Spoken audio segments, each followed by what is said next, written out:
Hello everyone, if you're new to my channel, consider liking and subscribing. It will make me feel wonderful if you do that. Thanks. By the way, I also have another Naruto and Luffy fanfiction channel. If you are interested, link is in the description. Calls Me Home by TricksterThief. Luffy and Zoro hit an island before they reach Orange Town, where they find another person for their crew. She didn't know whether to laugh or cry when Luffy came flying from the sky, screaming, "I'll never let you have my gunner!" Huge shout out to all the warlords of this channel. You know who you are. Want to stand among legends? Join the channel membership and show your support. Adios. Lies. Danny was silent and standing in the back of the group the entire time they talked with Aokiji. She didn't like him. He made her skin crawl and he was spewing half-hidden lies. He wasn't completely lying, but you didn't just happen upon a supreme admiral. So she kept her mouth shut, and herself out of view. It wasn't a good idea to get recognized, considering who her father was. She wasn't getting her hopes up, though. Aokiji started, staring at Luffy with an odd intensity that made the hair on the back of her neck stand up. How should I say this? You and your grandfather are really alike, Monkey D. Luffy. Luffy startled and Danny tensed, wishing she could move for her rifle. She didn't like the sudden shift in the Admiral's attitude. Is it open-minded? Or is it absent-minded? Luffy jerked with a stuttered cry of, "Grandpa," and Danny felt a flash of sheer terror that wasn't her own. She gritted her teeth and shifted her weight, hands clenching into tight fists. "I dealt with your grandpa a long time ago," Aokiji sighed. "Even though I only came to see Nico Robin." Danny froze, her face paling when the Admiral suddenly looked at them all darkly. "Maybe all of you should just die here now." Stormy. Danny's face was stormy as she gripped her rifle tightly, glaring at the Admiral who had just frozen one of her precious nakama. "You bastard!" Luffy screamed, leaping up from his position on the floor, ignoring his now frozen fist. Aokiji curled his lip and said, "Chill, kid. If you thaw her properly, she'll live. However, her body is very brittle right now. If she breaks apart, she'll die." He raised his fist up and continued lazily, "Like if I were to, let's say, smash her like this." He moved his fist forward and Danny snapped. She moved the same time as Luffy did. She left Robin in his care and swung her rifle with all her might. Luffy bent back, clutching Robin tightly, and Danny smashed her gun against the Admiral's arm. Amazingly enough, it knocked the punch off course, but it had the downfall of Aokiji turning his attention on her fully. He looked at her with narrowed eyes, and she glared back up at him defiantly, pushing her fear down ruthlessly. "You are." He trailed off before ignoring her and lifting his foot up, preparing to smash it down on the ice sculpture that was Robin. She swallowed, her heart thudding in her chest, and twisted her rifle, catching his foot in mid-swing, and she grunted as she was forced into a squat from the force, but it allowed for Usopp to grab Robin and run back towards Nami. Aokiji scowled, his eyes flashing, and he growled, "And what do you think you're doing?" He pressed his foot down harder and she grunted, arms shaking. Her rifle creaked under the weight, and she knew it couldn't take much more before it would snap. Luffy rolled out from under both of them and stood. Before Danny could react, her captain shoved her out of the way and received the full brunt of the kick on his stomach. Danny looked at him with wide eyes, and he looked at her seriously as he yelled, "Usopp, Chopper, Nami, get back to the ship, start thawing Robin." She stared back at him from her position on the floor, eyes wide. He grunted as he stood, never tearing his gaze away from her. She scrambled to her feet as well, gripping her rifle tightly. Aokiji frowned, sneering, "For God's sake, don't save a woman like her." Danny's eyes flashed and she swung her rifle at him again, distracting him from attacking her four crewmates. He caught the rifle, glaring at her, and she smirked, trying to ignore her thudding heart. "In case you've forgotten," Danny started, arms trembling as she tried to keep a hold of her weapon. "We're pirates. All of us women are like her." He glared down at her. "Oh?" He batted her away, hitting her cheek with her rifle in the process, and said coldly, "Stand aside, Beckman." Danny grunted as she skidded across the ground, rifle clattering down next to her. Sanji and Zoro immediately made to rush towards the Admiral, expressions furious. "Wait, you two!" Luffy yelled, standing up behind Aokiji. The two stopped, and Danny struggled to her feet, not liking the determined feeling that wasn't her own. "Don't fight him. I want to fight him alone." Danny's eyes widened. Luffy put his fists up, expression determined. "Let's settle this. You and me. Mano a mano." "Terrible, mano a mano. Then you left him and came back like that?" Usopp screamed. Danny tensed, still trembling even as she helped Zoro massage his arm back to life. Sanji frowned, massaging his own leg, and replied, "That was the captain's order." Danny glanced at Usopp sharply when the younger teen took a step forward, fists clenched and trembling. "So what? You can't just run away. You are too cruel, or scared," the sniper shouted, face furious and entire body trembling. Danny stood up at the same time as Sanji yelled at the teen to shut up. Her movement stopped Sanji from getting up and attacking the sniper. The gunner glared at Usopp furiously, making him step back and flinch. "We are pirates," she snarled, stepping towards the trembling teen and forcing him against the ship wall. "The captain's orders are absolute." "But that's not the point, Usopp." Luffy called mano a mano. "Mano a mano. Right now, we are at a critical point. Try to understand." She had to stop herself there, fists clenched and entire body trembling. She inhaled deeply through her nose, closing her eyes and trying to stop herself from attacking the sniper. She opened her eyes, anger still sparking before it cut off suddenly as an overwhelming feeling of frustration washed over her, before it was cut off abruptly. She stumbled back, face deathly pale as she clutched her chest, eyes wide. Zoro was on his feet immediately and had an arm around her waist, steadying her as she took in gulps of air frantically. "Danny?" he questioned sharply. She shook her head, trying to push away the terrible empty feeling she was getting. "We need to get Luffy," she stammered, looking up at the swordsman with wide, fearful eyes. Hold Danny jolted awake, panting and eyes wide. She shivered, rolling onto her other side and curling into a ball. Phantom hands were running down her body and she stifled a sob as she rubbed her arms frantically, trying to escape the pricking feeling. She closed her eyes tightly, but only opened them again when she got flashes of a dark leer and lustful eyes. Shaking, she uncurled from her ball and climbed out of bed silently. She draped her blanket around her shoulders, holding it closed in front of her and headed for the kitchen. Usopp was on early morning watch, but Sanji was usually in the kitchen at this hour prepping for breakfast. She knocked on the door to the kitchen before opening it, peeking around it to see what Sanji was doing. He looked up at her, a bright smile spreading across his face, before it faded when he got a closer look at her. "Come sit down, Danny-chan," the cook said, motioning to the table as he set about preparing to make a cup of tea for the obviously shaken woman.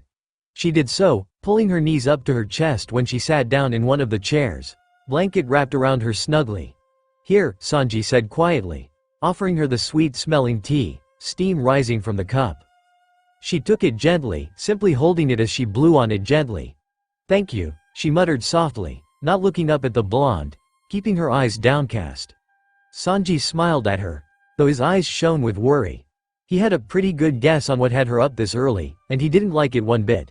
He had to refrain himself from slamming a fist on the counter in anger. How could anyone do such a wretched thing to a woman? Anyone for that matter? He snarled silently, finishing his prep work for breakfast efficiently, before he slumped into the seat across from Danny, forcing himself to calm down. He took out a cigarette and lit it, the scent of cloves filling the air. The blonde watched Danny quietly, and raised an eyebrow when he noticed that she was starting to relax, inhaling deeply. He exhaled a lung as startled when the older woman spoke. "You smoke the same brand as my dad." Sanji gave her a questioning look, asking her silently what she meant by saying that. She gave him a shy smile from around the rim of her cup, taking a sip of the tea before she answered, "It's nice." Comforting was the more correct term, but she couldn't bring herself to say that out loud.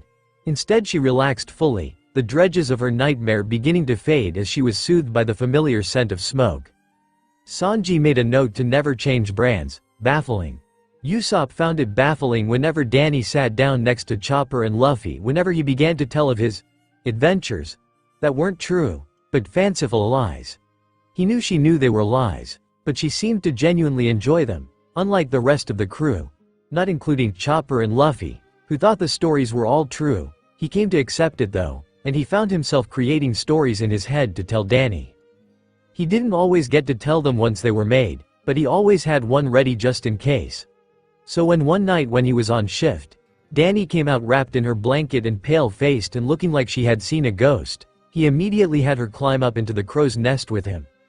Danny offered the blanket to the younger teen silently, and he thought about refusing, but a cold gust of wind had him huddling against the woman, teeth chattering. She chuckled quietly, though it sounded weaker than usual. Usopp swallowed, wondering what he could do to help her. He wasn't exactly the type of person someone would be willing to talk about traumatic experiences to. He glanced over at her, biting his lip when he noticed she was staring out at the horizon with blank, almost dead, eyes. Swallowing hard, he whispered, "Did I ever tell you about how I took on a humongous?" He considered it a job done well when life returned to Danny's eyes, and she didn't seem so dead anymore. Panic, Robin.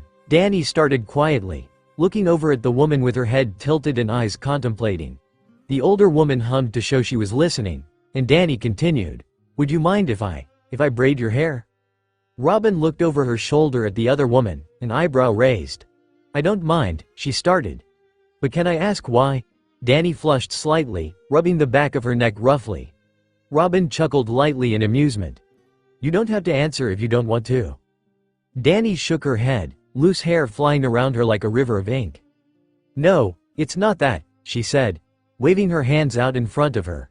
"It's just embarrassing slightly, is all." She took a deep breath, moving to sit behind the older woman and beginning to run a brush through the shorter locks of black hair. "I'm still a bit panicked from before."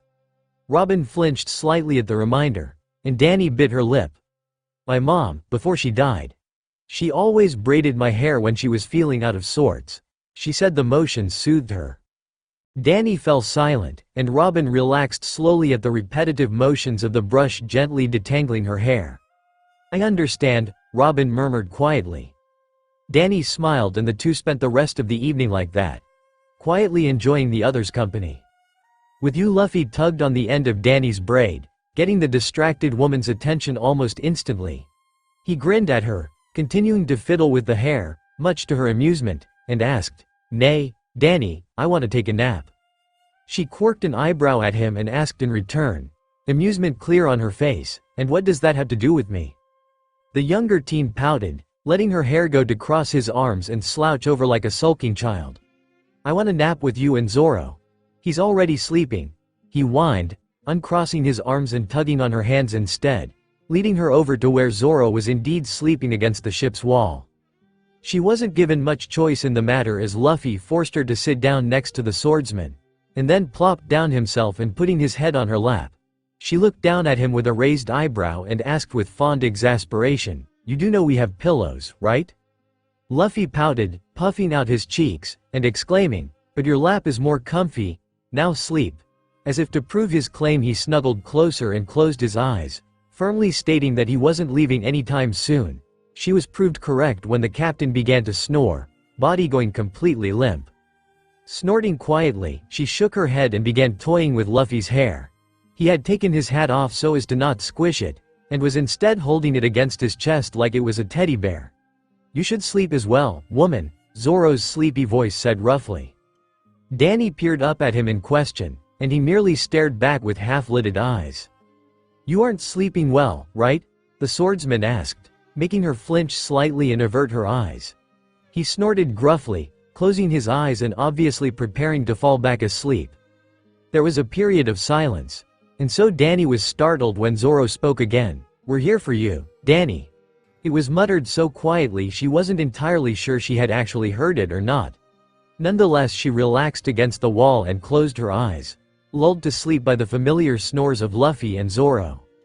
When the rest of the crew found them later that day, they let them be, though Chopper ended up joining them, as well as Usopp, much to the remaining three's amusement. Not that Sanji would admit that. XXXFOXGEISHA.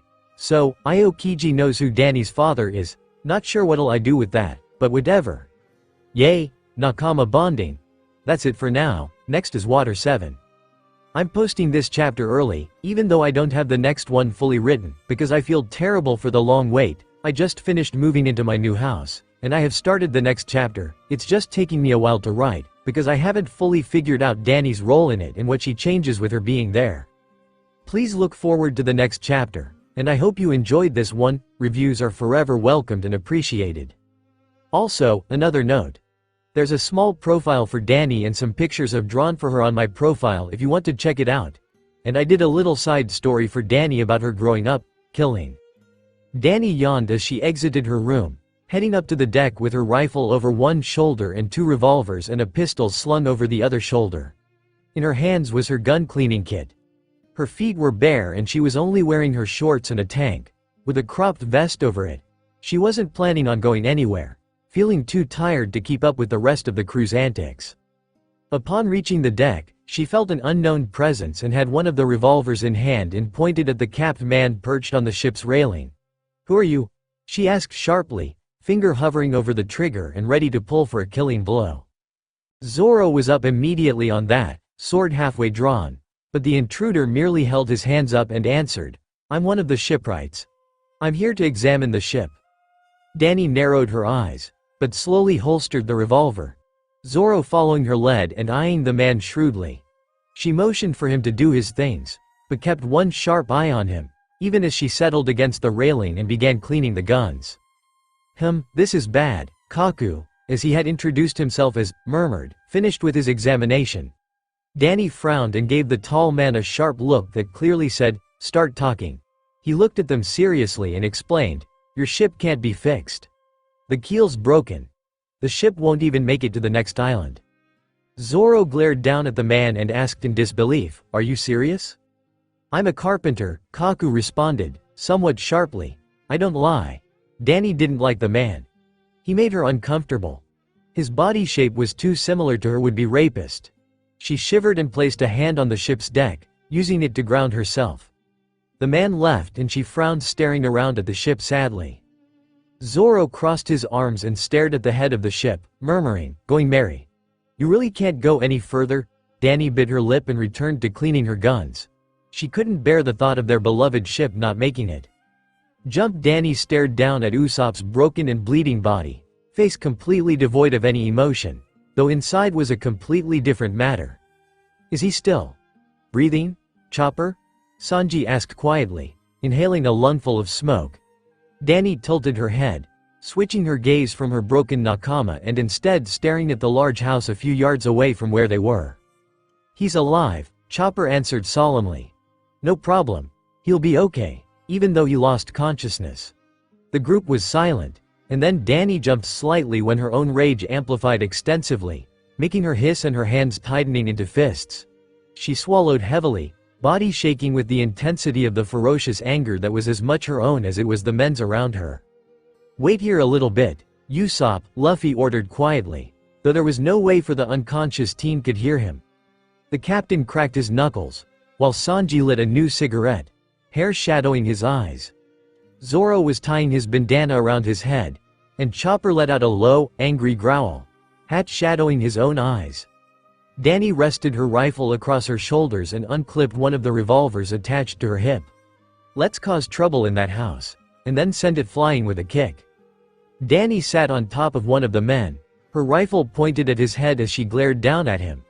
He was blubbering something about how they could repay them, or something like that, and she scoffed, nudging the muzzle against his forehead. He froze and his words died in his throat. "It isn't about the money, you moron," she growled lowly. "You nearly slaughtered one of our nakama, you worthless ass."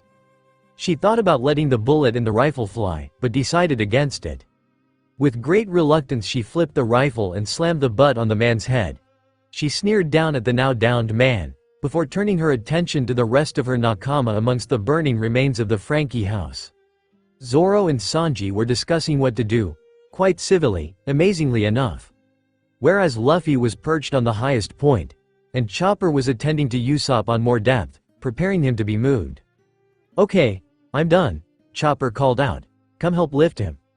Sanji nodded, standing and turning to Luffy saying, "We're just wasting time here. Let's go back." Luffy didn't respond. Nami is alone on the ship, and Robin's nowhere to be found. The ship itself is breaking down. Luffy still didn't respond and Sanji raised an eyebrow. "Hey, Luffy. The teen stood, arms crossed, and after another beat of silence said, "The ship." Sanji made a questioning noise, and Danny stood up from her perch on the downed man. "I've decided. It's time to say goodbye to going Mary." Danny's heart clenched, but she understood. Mary couldn't sail anymore, and she knew she would hate it if they drowned with the ship. She had the feeling that going Mary didn't want that either. Waist Danny pulled her knees up against her, burying her head in them and trying to block out the whirlwind of emotions inside of her. Most of it wasn't hers anymore. Luffy was feeling angry, betrayed, hurt, and it was killing her that he was also completely resolved in his decision. She didn't blame him. Not at all. She understood the position of captain better than most of the crew. She was angry at Usopp as a member of the crew, but as a friend she understood. She knew Luffy had been conflicted, and most likely continued to be even if he stood firm in the position of captain. On top of that, she could feel the inner turmoil of Usopp's. The grief, pain, betrayal, and most of all, the denial. She felt that the denial was more than just about the ship. There was also the feelings of inadequacy and fear. Usopp knew he couldn't win, but he was shoving that down under his pride. Danny didn't know how much more of this she could take. The others were a jumbled mix of resentment, worry, and confusion, and it only added to the sea she was drowning in. She didn't know what to do. She couldn't even settle down her own feelings, and she felt like she was ripping apart at the seams. The woman shivered and curled into herself tighter, keeping the tears at bay ruthlessly, refusing to let them fall. "Heavy," Luffy muttered, and Danny flinched slightly, nails digging into the railing she was leaning against next to Zoro. Watching the fight had been painful, but she understood something some of the others probably didn't want to think about or couldn't even grasp. If this had been any other pirate crew, Usopp would have been dead the moment he questioned the captain's orders. Zoro didn't look at his captain as he started sharply, "That's what a captain is." Luffy started and Danny glanced over at Zoro, biting the inside of her lip. "Don't hesitate. If you can't be decisive, who can we believe in?" Chopper jumped off the ship and raced towards Usopp. Knowing that while he couldn't heal the sniper, that didn't mean he couldn't leave behind medical supplies. "Let's clear the ship," Zoro announced, brow furrowed. "We can't return to this ship ever again." Danny didn't stop her tears this time. Luffy was crying as well, but he was tilting his hat down so that it shadowed his face, and he was biting his lip to stifle the sobs. Chopper didn't even bother hiding his tears, though he refrained from sobbing openly. Sanji moved to stand next to Danny, not looking at her and simply smoking, hoping it helped her at least a little. "I feel so useless. Like I'm a waste of space. What is it even that I'm here for? I'm a gunner, and I don't even have a dream, not really. I can understand Usopp, but at the same time I can't condone what he did. Luffy's our captain. My captain. But I don't know what to do, or how I can help. Daddy, am I a bad person? Sometimes I remember the times as a kid when people said I shouldn't exist because my dad's a pirate. Mom always told me that was a lie, but I can't help but wonder, if I can't help my nakama, then what good am I? Should I even exist?"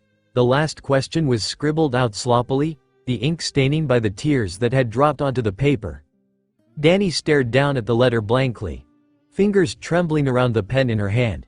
She couldn't bring herself to tear the letter to shreds and write a new one that didn't have so much emotional truth and tear stains. But it was a part of her life, and she wanted her dad to know what she did, even if it was painful. "Passion, it's time for everyone to wake up," Zoro started seriously, tapping the end of his sword on the ground. "Robin started out as our enemy, and then we let her on our ship. She wouldn't have left us out of fear after all this time. Before the sun goes down, we need to figure out if that woman is friend or foe." Danny frowned, tapping her fingers on her rifle across her lap. "Not necessarily," she mumbled quietly, brow furrowed in thought as she stared down at her weapon. Luffy looked at her, lips still drawn in a tight line, and silently asked what she meant. She shrugged her shoulders uncomfortably. "Well, there are people stronger than us, aren't there? Maybe she did leave out of fear, but maybe not for herself." Nami looked at her in confusion, and Zoro stared at her with a stony look, though she could tell it wasn't because he didn't think she had a point. "What do you mean?" Nami finally asked. Luffy remained silent, thoughts swirling. Danny shrugged again, face completely blank now, belying the raging cyclone of emotions inside. "Maybe she's doing this out of fear for us, she pointed out quietly. Nami shot her a confused look, Luffy mirroring it with a faint spark of hope. Zoro was silent, determined to be the neutral party in mind. But that also might not be the case. The group fell silent before Zoro finally spoke again. Robin really said that, right, Chopper? The reindeer nodded with a confirmation. She said we won't ever meet after today. It sounds like she's announcing that she's going to do something to make things worse for us. Danny nodded in agreement, fingers still tapping against her rifle. The attempt on the mayor's life has already caused this much of an uproar. If someone wants to make matters worse, there's only one way. Nami reached the conclusion and was the one to say it out loud, this time, the successful assassination of the mayor. Danny kept her thoughts to herself. Something just didn't feel right about this whole situation, but maybe that was the fact that the crew felt like it was falling apart at the seams. That's the natural thing for us to think, Zoro agreed, before he continued, but now that we know she's framing us for the crime, this could be viewed as a trap to lead us to the crime scene. The swordsman honestly didn't like thinking of his crewmate like that. Even though he had had his misgivings about the woman when she joined the crew, she had become nakama. If we're found at the scene of the crime, then we'll automatically be framed. Nami frowned and objected passionately. Wait, you sound like you're already thinking of Robin as the enemy. Danny quirked an eyebrow at the navigator and said calmly, it's a real possibility. Is it the truth? We don't know. Nami looked like she wanted to object again, but Danny only continued to stare the younger girl in the eye. I'm just talking about the possibilities. Zoro repeated Danny's point. I'm not really on either side. Whether to believe it or not. The swordsman kept his hand on the hilt of his white katana, his thumb pushing the guard up to reveal a sliver of the blade. If I pick one side and the truth is the opposite, the instant in which I make my move, I'll be slowed down. Danny silently agreed and said, voice completely devoid of emotion, if something's going to happen, it will happen tonight. Zoro turned to Luffy, who had remained silent since his initial outburst at Chopper's message, and asked, do we go to the crime scene? There was a beat of silence, before the young captain's expression turned fierce and he pushed his hat down firmly on his head, and ordered, we go. Flying Danny noticed immediately that Luffy was planning on flying over, and latched onto him before she could even register what the consequences were of that move. The gunner didn't even have time to warn the others they were going before the wind caught the two and they were flying through the air. Luffy looked down when something tightened around his waist, and jerked when he realized he had an extra passenger. Danny! He cried out in shock, the wind slamming into them and causing them to go crashing into the side of a building. The captain shifted them so he hit the wall first, cushioning Danny, though the force of the crash broke the wall, sending shrapnel everywhere. Danny grunted, eyes screwed shut as dust was sent up in the air, making her cough harshly. Luffy scrambled up, maneuvering them so that he was holding Danny by the waist next to him, looking down at her in concern. Danny, are you okay? He asked, holding onto the wall with his other hand. Yeah, I'm fine, Captain, she wheezed, clutching onto the teen with one hand, while the other covered her mouth as she coughed. Geez, think before you leap, if I hadn't been with you, would have hit the crevice right there. And there was one right there next to them, extremely narrow and tight, even for a person made of rubber. Luffy blinked at her owlishly, and she sighed, shaking her head, never mind. Luffy grinned and tightened his hold on his gunner, before shouting with glee, let's go find Robin. Danny's scream was lost to the wind when they were suddenly launched straight for the mansion Luffy had been originally aiming for. With the added weight of another person, the landing that would have normally left Luffy stuck in the wall, made another huge crash that sent debris everywhere and the two pirates stumbling as they landed. Danny sat dazed on the ground, knuckles white from the force of her grip on Luffy's vest, who looked up and stared at the scene in front of them. Polly stared and coughed, Straw Hat. Danny blinked, shaking her head as she stood, before Luffy jumped up and forced her up way too quickly for her. Luffy stared at the bleeding shipwright and exclaimed in shock, ah, you're the guy with ropes. What happened? Are you okay? You're bleeding. The gunner stared at the three figures in front of them unblinkingly, not liking the feeling the masked men gave her. This is the third floor. Polly groaned. I should be asking if you're okay. Danny felt a shiver crawl down her spine when the man with the skull mask turned to look at her with sharp eyes. Straw Hat Luffy and Beckman, the masked man said slowly. The man with the bull mask next to him then asked, cocking his head to the side, "Did you come here to take the blame for us?" Luffy finally took note of the masked men and glared when the implications of their appearance clicked in his head. You've been telling Robin to do something, haven't you? Give Robin back, you bastards!" Luffy shouted, fists clenched, even as he shifted in front of Danny, slightly aware of her sudden tense state. The skull mask didn't answer before after a beat of silence he flew at Luffy with a muttered, "Rankyaku." Luffy cleared the kick with a jump, eyes wide as he saw the damage to the wall from the single kick. Danny ducked out of the way, eyes wide and grabbing one of the revolvers clipped to her hip. She aimed the gun at the bull mask, but wasn't quick enough. The bull mask hooked his leg and slammed his foot on Luffy's neck, locking him against the ground with horseshoe-like contraptions. Danny fired a bullet, but the man easily dodged, heading straight for her. She froze, fear coiling tight in her stomach as the bull mask rushed her, too quick for her to react. She was slammed into the ground with a hand around her neck, before she was pinned to the floor exactly like her captain. Her gun kicked off to the side. The man loomed over her and she was completely defenseless, her rifle digging uncomfortably in her back unlike the usual steady and comforting weight. A muffled whimper left could stop it. Phantom touches skimming all over her body and she shook, straining against her bonds. The bull mask didn't so much as bat an eyelash. "It's an emergency. We don't have time to play around with you." Body Luffy gripped Danny's arm, stopping her from continuing out of the room they'd been trapped in, Polly waiting for them at the door, instinctively knowing he wasn't privy to whatever they were going to talk about. The pirate captain looked at his gunner in the eye seriously before he said in a low tone, "You are safe now, Danny. I will never let anything like that happen to you again. Do you understand?" Danny swallowed and nodded tightly. Luffy frowned, narrowing his eyes before saying, "Your body is yours and no one else's." With that he let go of her arm and they were off down the hall. Danny felt something ease inside of her at her captain's words, and firmed herself. She would never let herself become helpless like that again. Luffy crashed through a door, and Danny skidded to a stop, nearly crashing into Polly, who called out in exasperation, "Moron! It's not that room, it's the next one." Luffy looked back at him in shock. "It's the next one?" He then turned his head to the wall separating the rooms, cocking his head to the side. Danny's eyes widened before she let a grin split her face.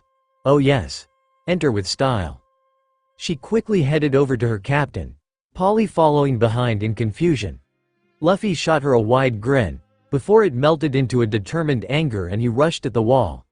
The wall groaned at the weight for a minute and then buckled under the captain, who smashed through, shouting, "Where's Robin?" At the same time, Zoro cut through the door, and cried out in shock, "Luffy?" Robin said her captain's name as well, but it was under her breath and shocked. Lucci glared at the groups, growling, "A hindrance." Danny smirked at the room, and swung her rifle across her shoulders. "Nah, I'd say it's a party," she drawled, eyes flashing dangerously. XXXFOXGEISHA. Okay, so I was originally planning on just having one chapter be the entire Water 7 arc, except that it's turning out to be a lot longer than I anticipated, and very much annoying to write. I'm having a few issues with Danny's role in this, and I don't really have anyone to bounce ideas off of. Sigh. I can't decide on whether or not to create another CP9 agent for Danny to fight, or if she helps in one of the other battles. But anyways, I have the next chapter mostly typed up and done, and I haven't even gotten to the main battles yet. There's just a lot of things that happen in Water 7, and with Danny there, it's just a whole jubilee of things happening. On another note, Danny's letters. They're a bit like a diary for her, but at the same time letters for her dad.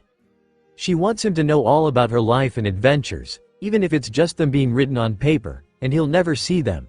On the contents of the letter in this chapter, while Danny's childhood was relatively tame, the village is very much against pirates, so the fact that she was the daughter of one put many of them at odds with her. Not to the intensity of Robin's or Ace's experiences, but still enough to leave some scars. Danny's a very empathetic person, and with her observation haki, it's even more amplified, though only towards her crew. So Usopp's estrangement hits her very hard. On a completely different note, Luffy does actually know who Danny's dad is. He's known since Syrup Village. The rest of the crew doesn't know, not because she didn't want to tell them, but because it just never came up. If anyone has any questions, just drop me a line and I'll try to answer as best I can. Reviews are welcome and very much appreciated, Sword. I thought, Polly started, tears welling up in his eyes. I really thought we were friends. Lucci stared down at the shipwright, raising one of his clawed hands, which glinted like a sword in the flames, and responded blandly, only you thought that. Luffy snarled, eyes flashing with a dark rage as he swung his fist, slamming it into the zone user's face with a roar. Danny's eyes widened when the hit landed and rushed over, being the closest of the group to Luffy. Straw Hat, Polly called out in panic. Luffy looked confused before his eyes widened as he realized Lucci was suddenly much closer and about to shove a clawed finger through his stomach. He had no time to react. Danny pushed herself to go faster and stretched her arms out and shoved Luffy to the side. Blood splashed to the floor and a blood-curdling scream split the air. Danny, Zoro and Luffy roared in unison, eyes wide as they stared at the woman whose side was drenched in blood from the hole now decorating her body. Lucci pulled his finger out, gripping the gunner's head with his other hand as he did so. He licked the blood coating his finger nonchalantly and said flatly, "What a nuisance." Danny coughed, blood dripping from her mouth as she hung from the fruit user's hand limply.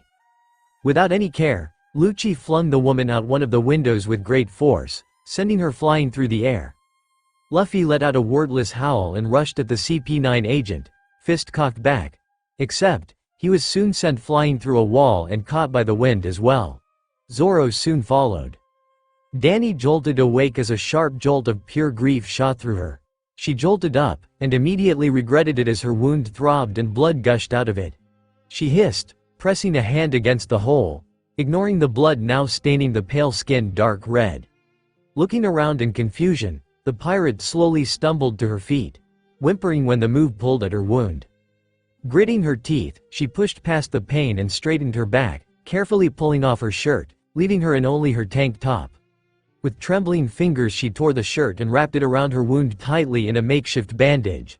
Finished with that, she peered closer at her surroundings to try and find out where she had landed. "Damn that bastard," she hissed under her breath, glaring at the house she had smashed into. She coughed lightly into her hand, and, making sure her rifle was safe and undamaged, she carefully began to climb over the rubble surrounding her and towards the hole above her. She had a sense of urgency and she wasn't going to let a hole stop her from getting back to her nakama. "Skill, do you still plan to wage war in the center of the world government?" Polly shouted fiercely. Danny rubbed the back of her neck, trying to ignore the rain drenching them all and the wild winds above them. She was getting irritated by the delays in rescuing their nakama. Apparently Luffy was too. The young captain took a step forward, fist at the ready, and shouted back at the shipwrights, "In that case, we'll take the ship by force." As if agreeing with the pirate, a large wave crashed against the bridge, sending water all over them and the wind howled. "We're leaving now." Luffy's expression was furious and almost savage in its intensity as he yelled, "Our friends are waiting for us, don't get in our way." Polly scowled and readied his rope, responding, "Fine. Then you'll have to get through me first." Danny's lips pulled back in a soundless snarl and her grip on her rifle tightened. Zoro's face was blank but no less foreboding as he started to draw his sword. Even Chopper and Nami were preparing to fight, expressions grim. "Hold it right there," Kokura yelled, easily stopping the battle as everyone turned to her in confusion. "Polly is right. You're not thinking straight, Straw Hats." Luffy glared at her and growled, "You're annoying, it's not like you know."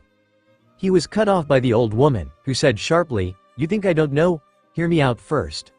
Her lips were still stretched in that almost perpetual grin, and Danny grimaced, shifting closer to Luffy, who was getting more and more angry at all of the interruptions. "If we let you go like this, you'll just end up dead in a flash. Listen carefully, if there's anything that can survive this unprecedented Aqua Laguna, it's the sea train made by the man in the legend."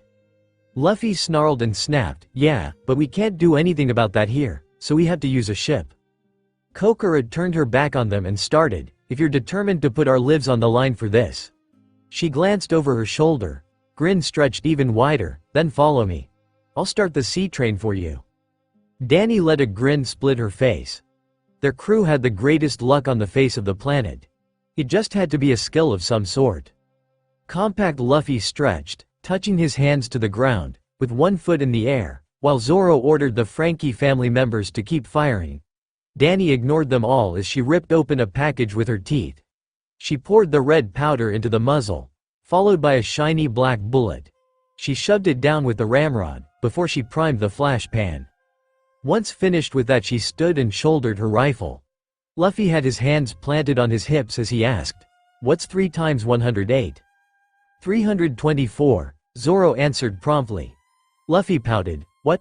But that's so hard to pronounce." Danny snorted, a small smile curling her lips.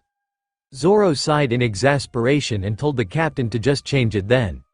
The gunner cocked her gun, aiming at the rapidly approaching wave, and Luffy began to swing his arm around. Then 400. Fine, both Zoro and Danny responded. Ignoring the cover fire at their backs, all 3 of them readied their attacks. Gomu Gomu, 400 Bond, compact outbreak.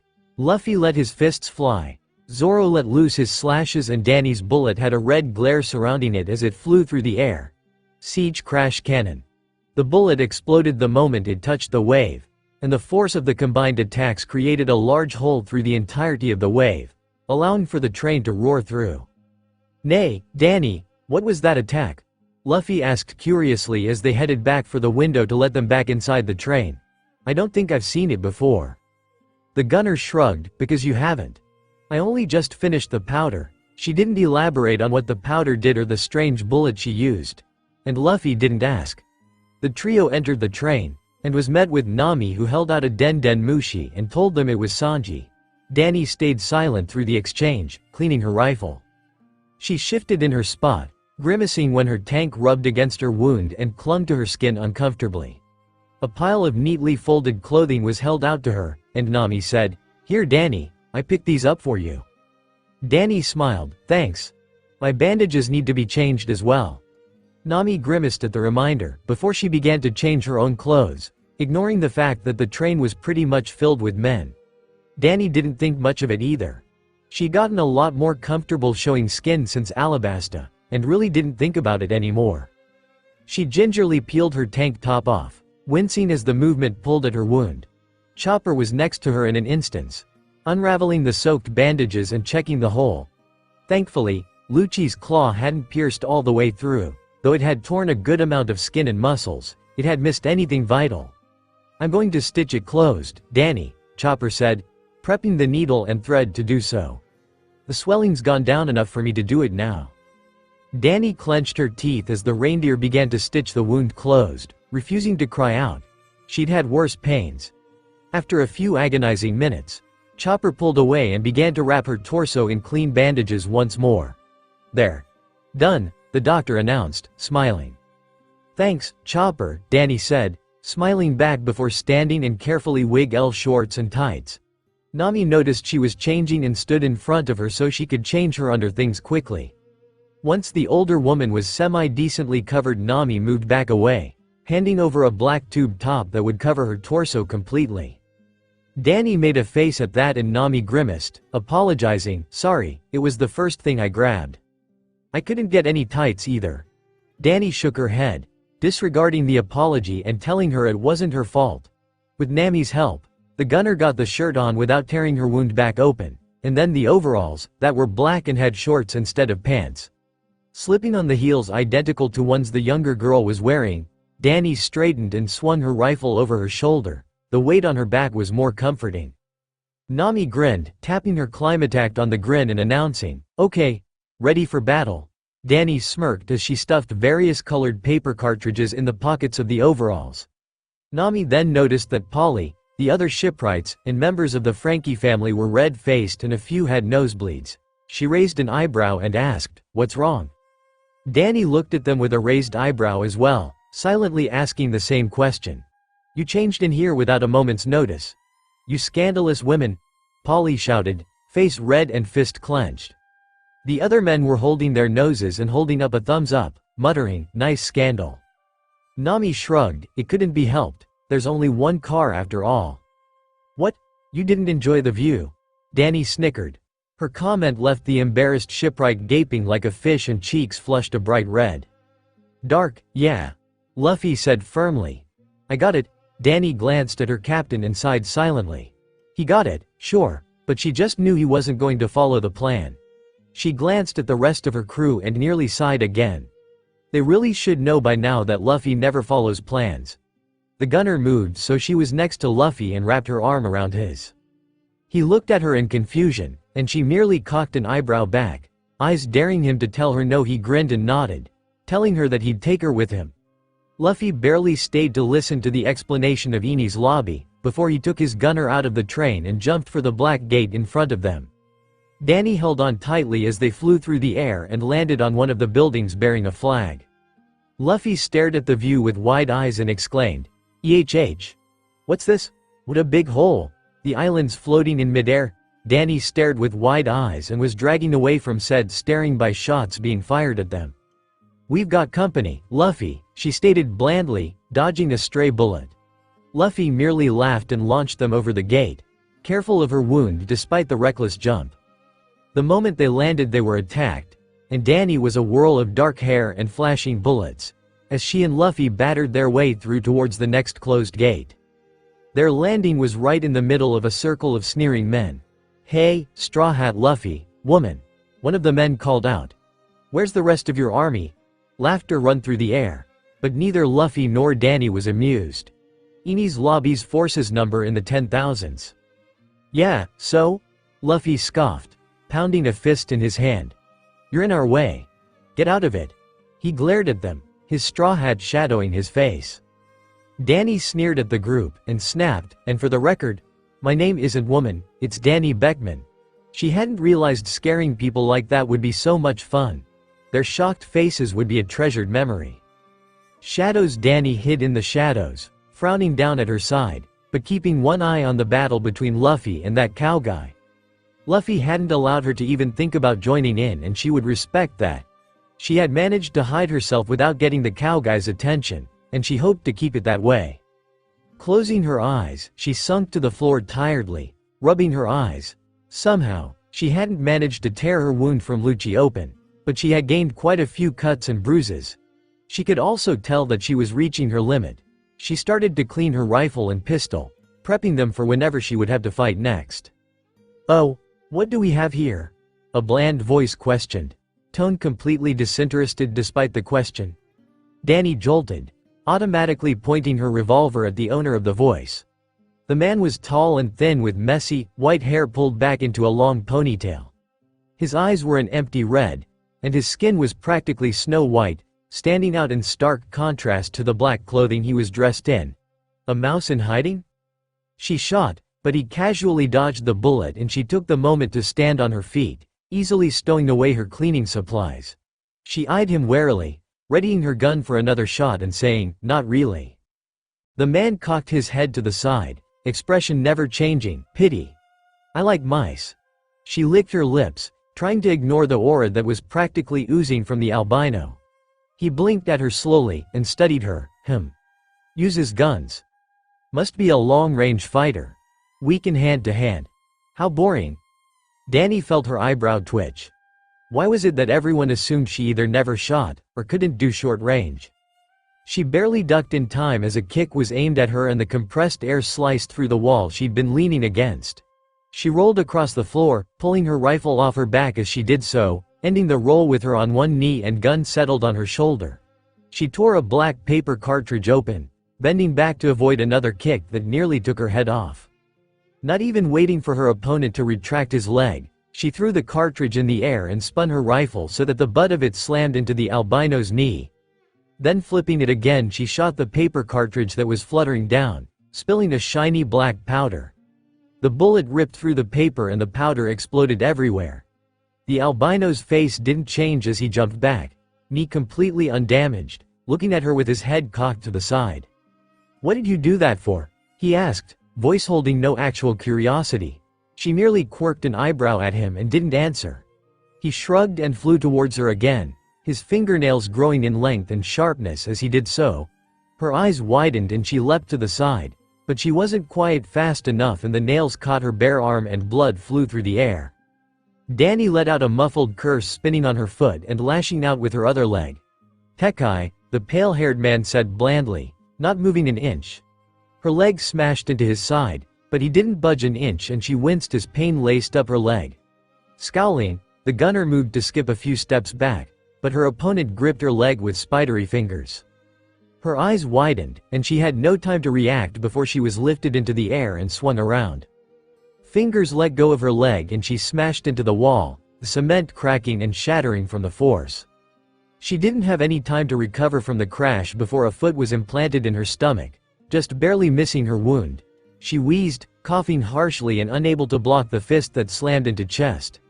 Her bones creaked at the abuse and she gritted her teeth harshly.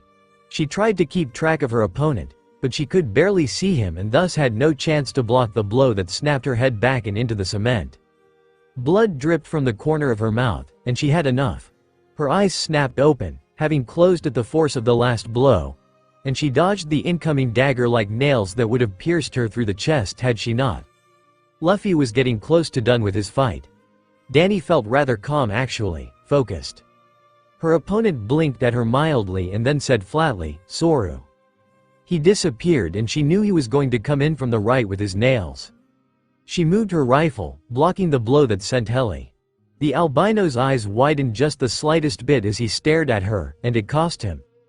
The muzzle of one of her pistols pushed against his stomach and she pulled the trigger, saying, "Compact outbreak crash." A red glow shined from the pistol as the black bullet flew from the gun and forced its way against the albino's stomach. He had apparently just managed to use Tekai in time, but the force of the glowing bullet sent him flying back to where the exploded black cartridge had sent its powder everywhere. He skidded across the ground, the bullet sparking as it kept drilling against the armor.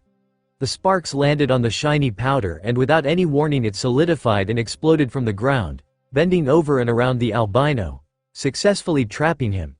The glowing bullet lost its momentum and clattered to the ground.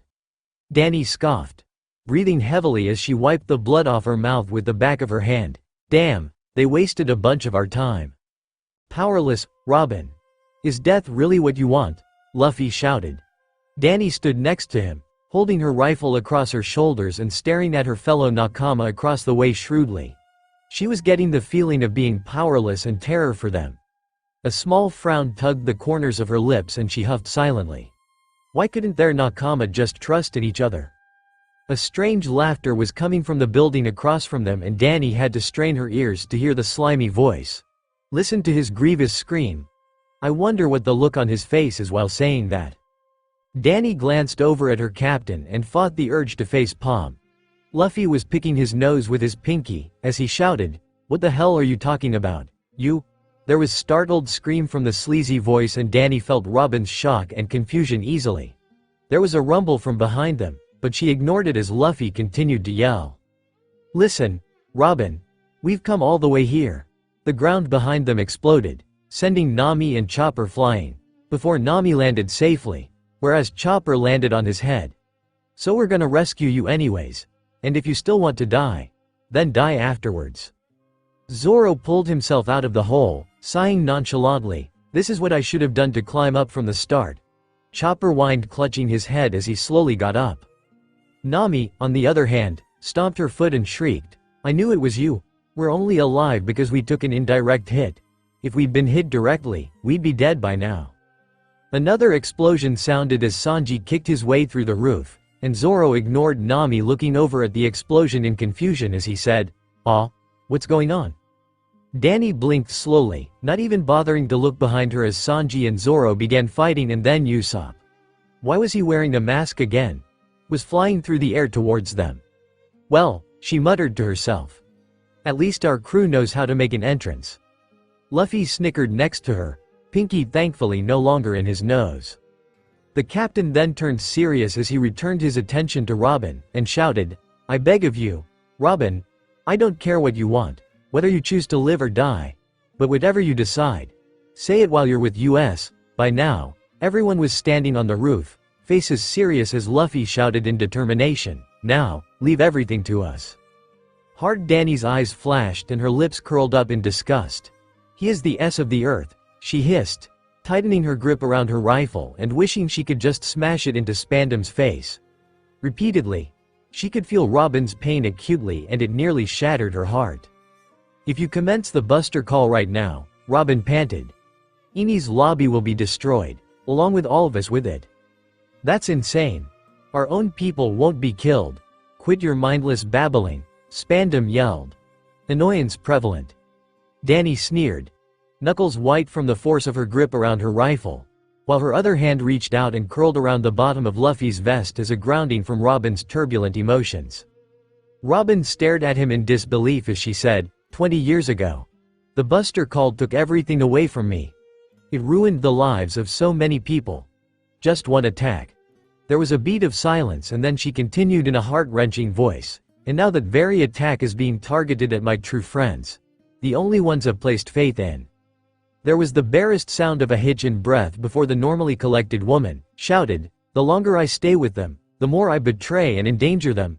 No matter where I go in this world, I will always have enemies destined to destroy me, only because my enemies are the world and its darkness.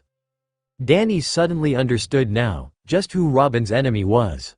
She glanced at Luffy, whose face was still set in its fierce determination, and knew he had figured it out as well. First, it was Aokiji, and now it's this. I have trapped you within danger twice, Robin screamed, her heart crying out, and Danny felt like crying herself. Even though you're all so kind. If this keeps up, then you will only see me as a burden to uphold forever. You will eventually betray and abandon me.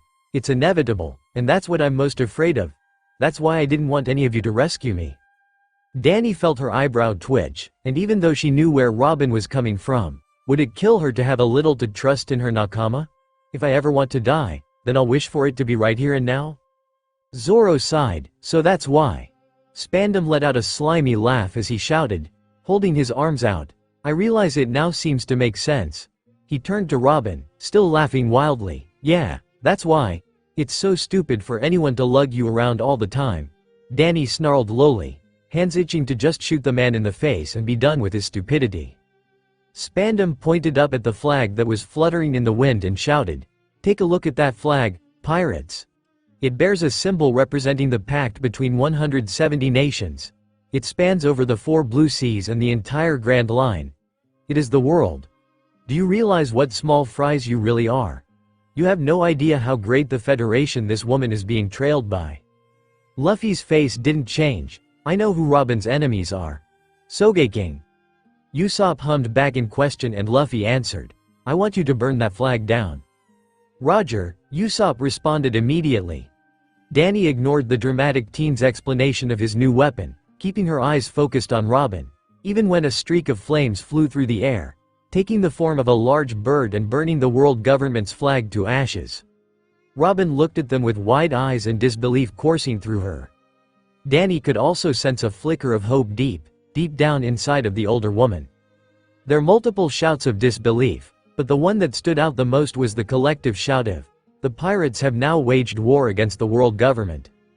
Spandam sputtered in shock and fear as he yelled in panic, you all are crazy. Do you really think you have a chance against the entire world? Luffy's expression was fierce and close to feral as he clenched his fists and threw his head back and yelled, yeah. Spandam stumbled back in shock, and Robin had tears starting to drip down her face. Danny let a smile curl her lips. The show was about to start. Robin.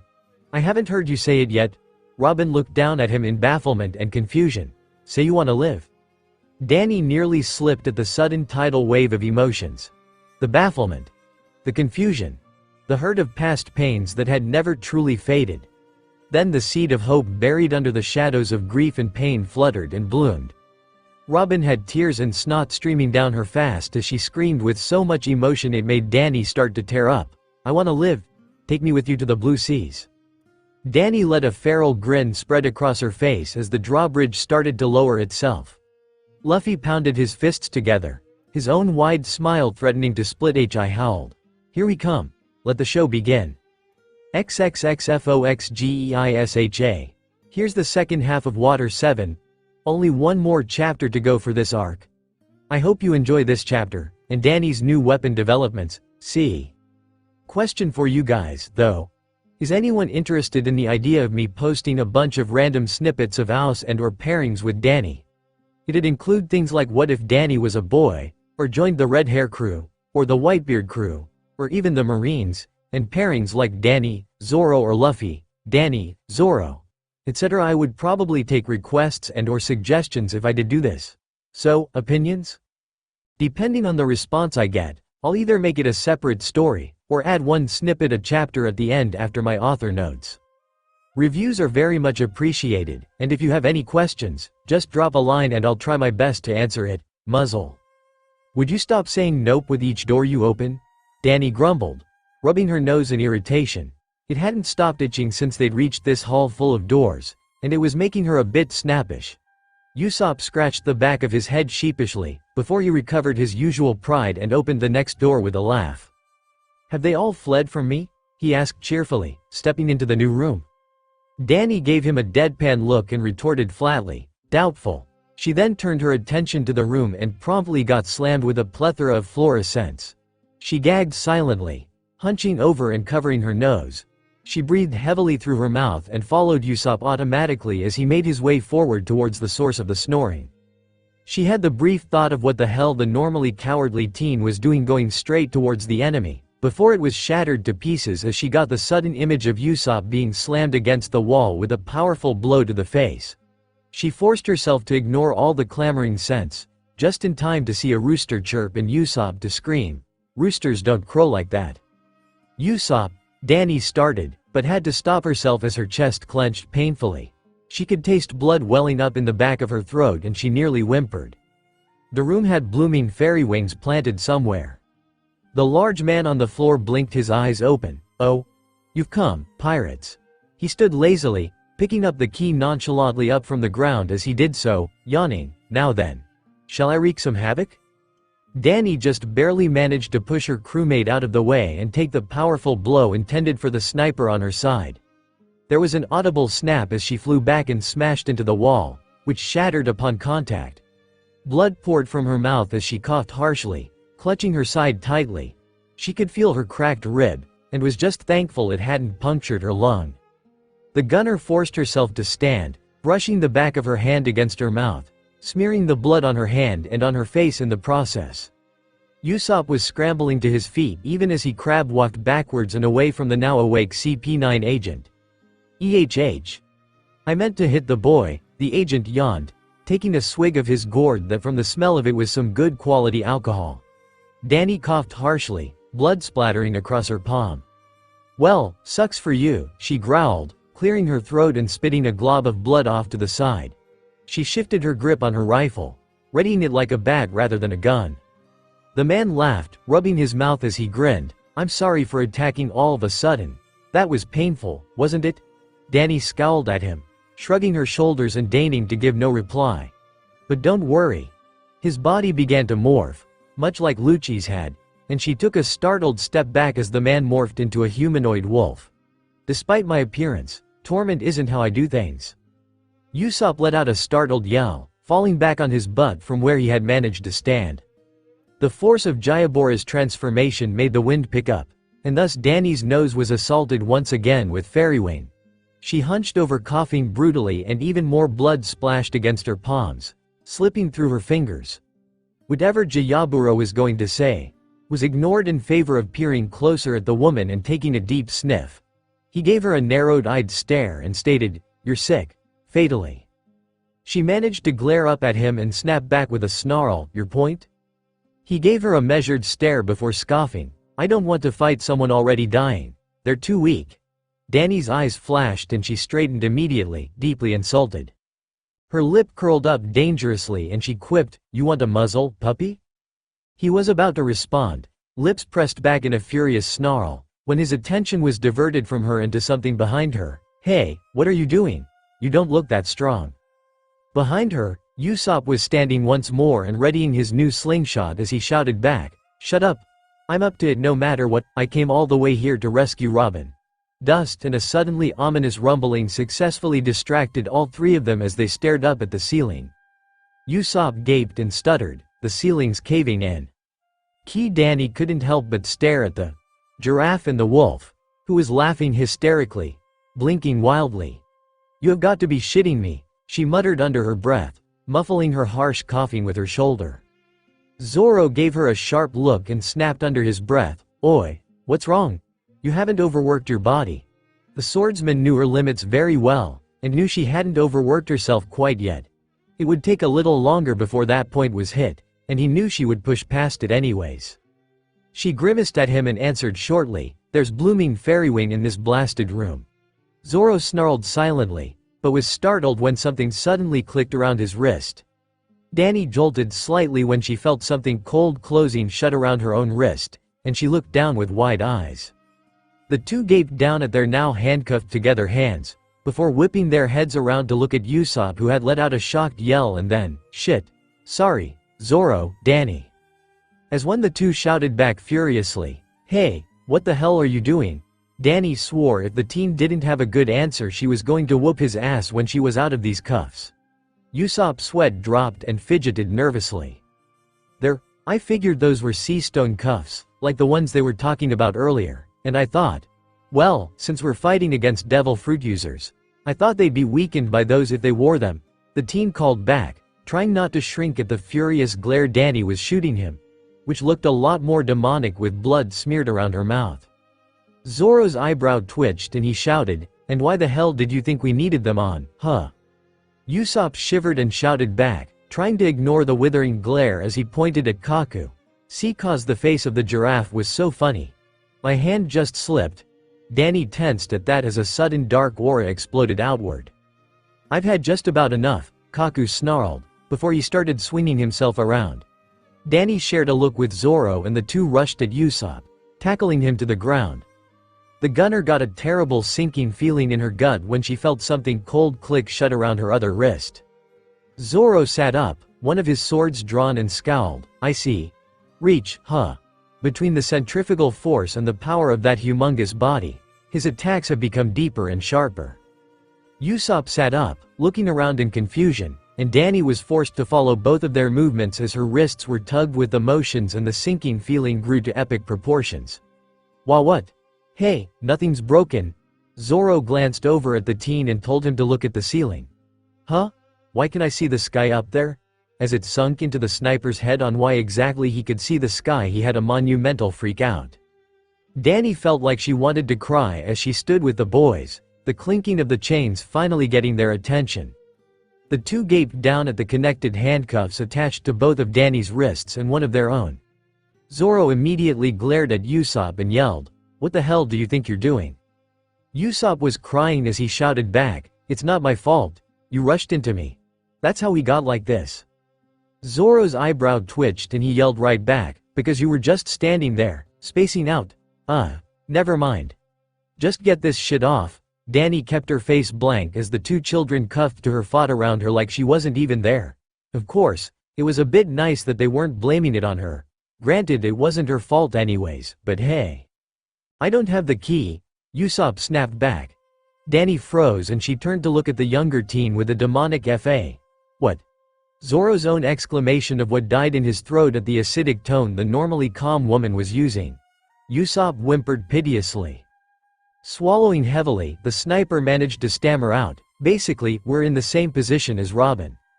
One of the CP9 agents has the keys to our cuffs. We had to beat them to get it. Don't be stupid. How can we fight them like this?" Zoro growled, raising his and Danny's connected wrists up for emphasis. Danny was getting rather annoyed with the bickering on both sides of the battle. "Hey, guys. Tell us the numbers on your handcuffs," Kaku shouted at them suddenly. Usopp blinked at them and asked, "Numbers?" The two CP9 agents proceeded to explain the system of keys and handcuffs and Usopp immediately searched the cuffs for the numbers.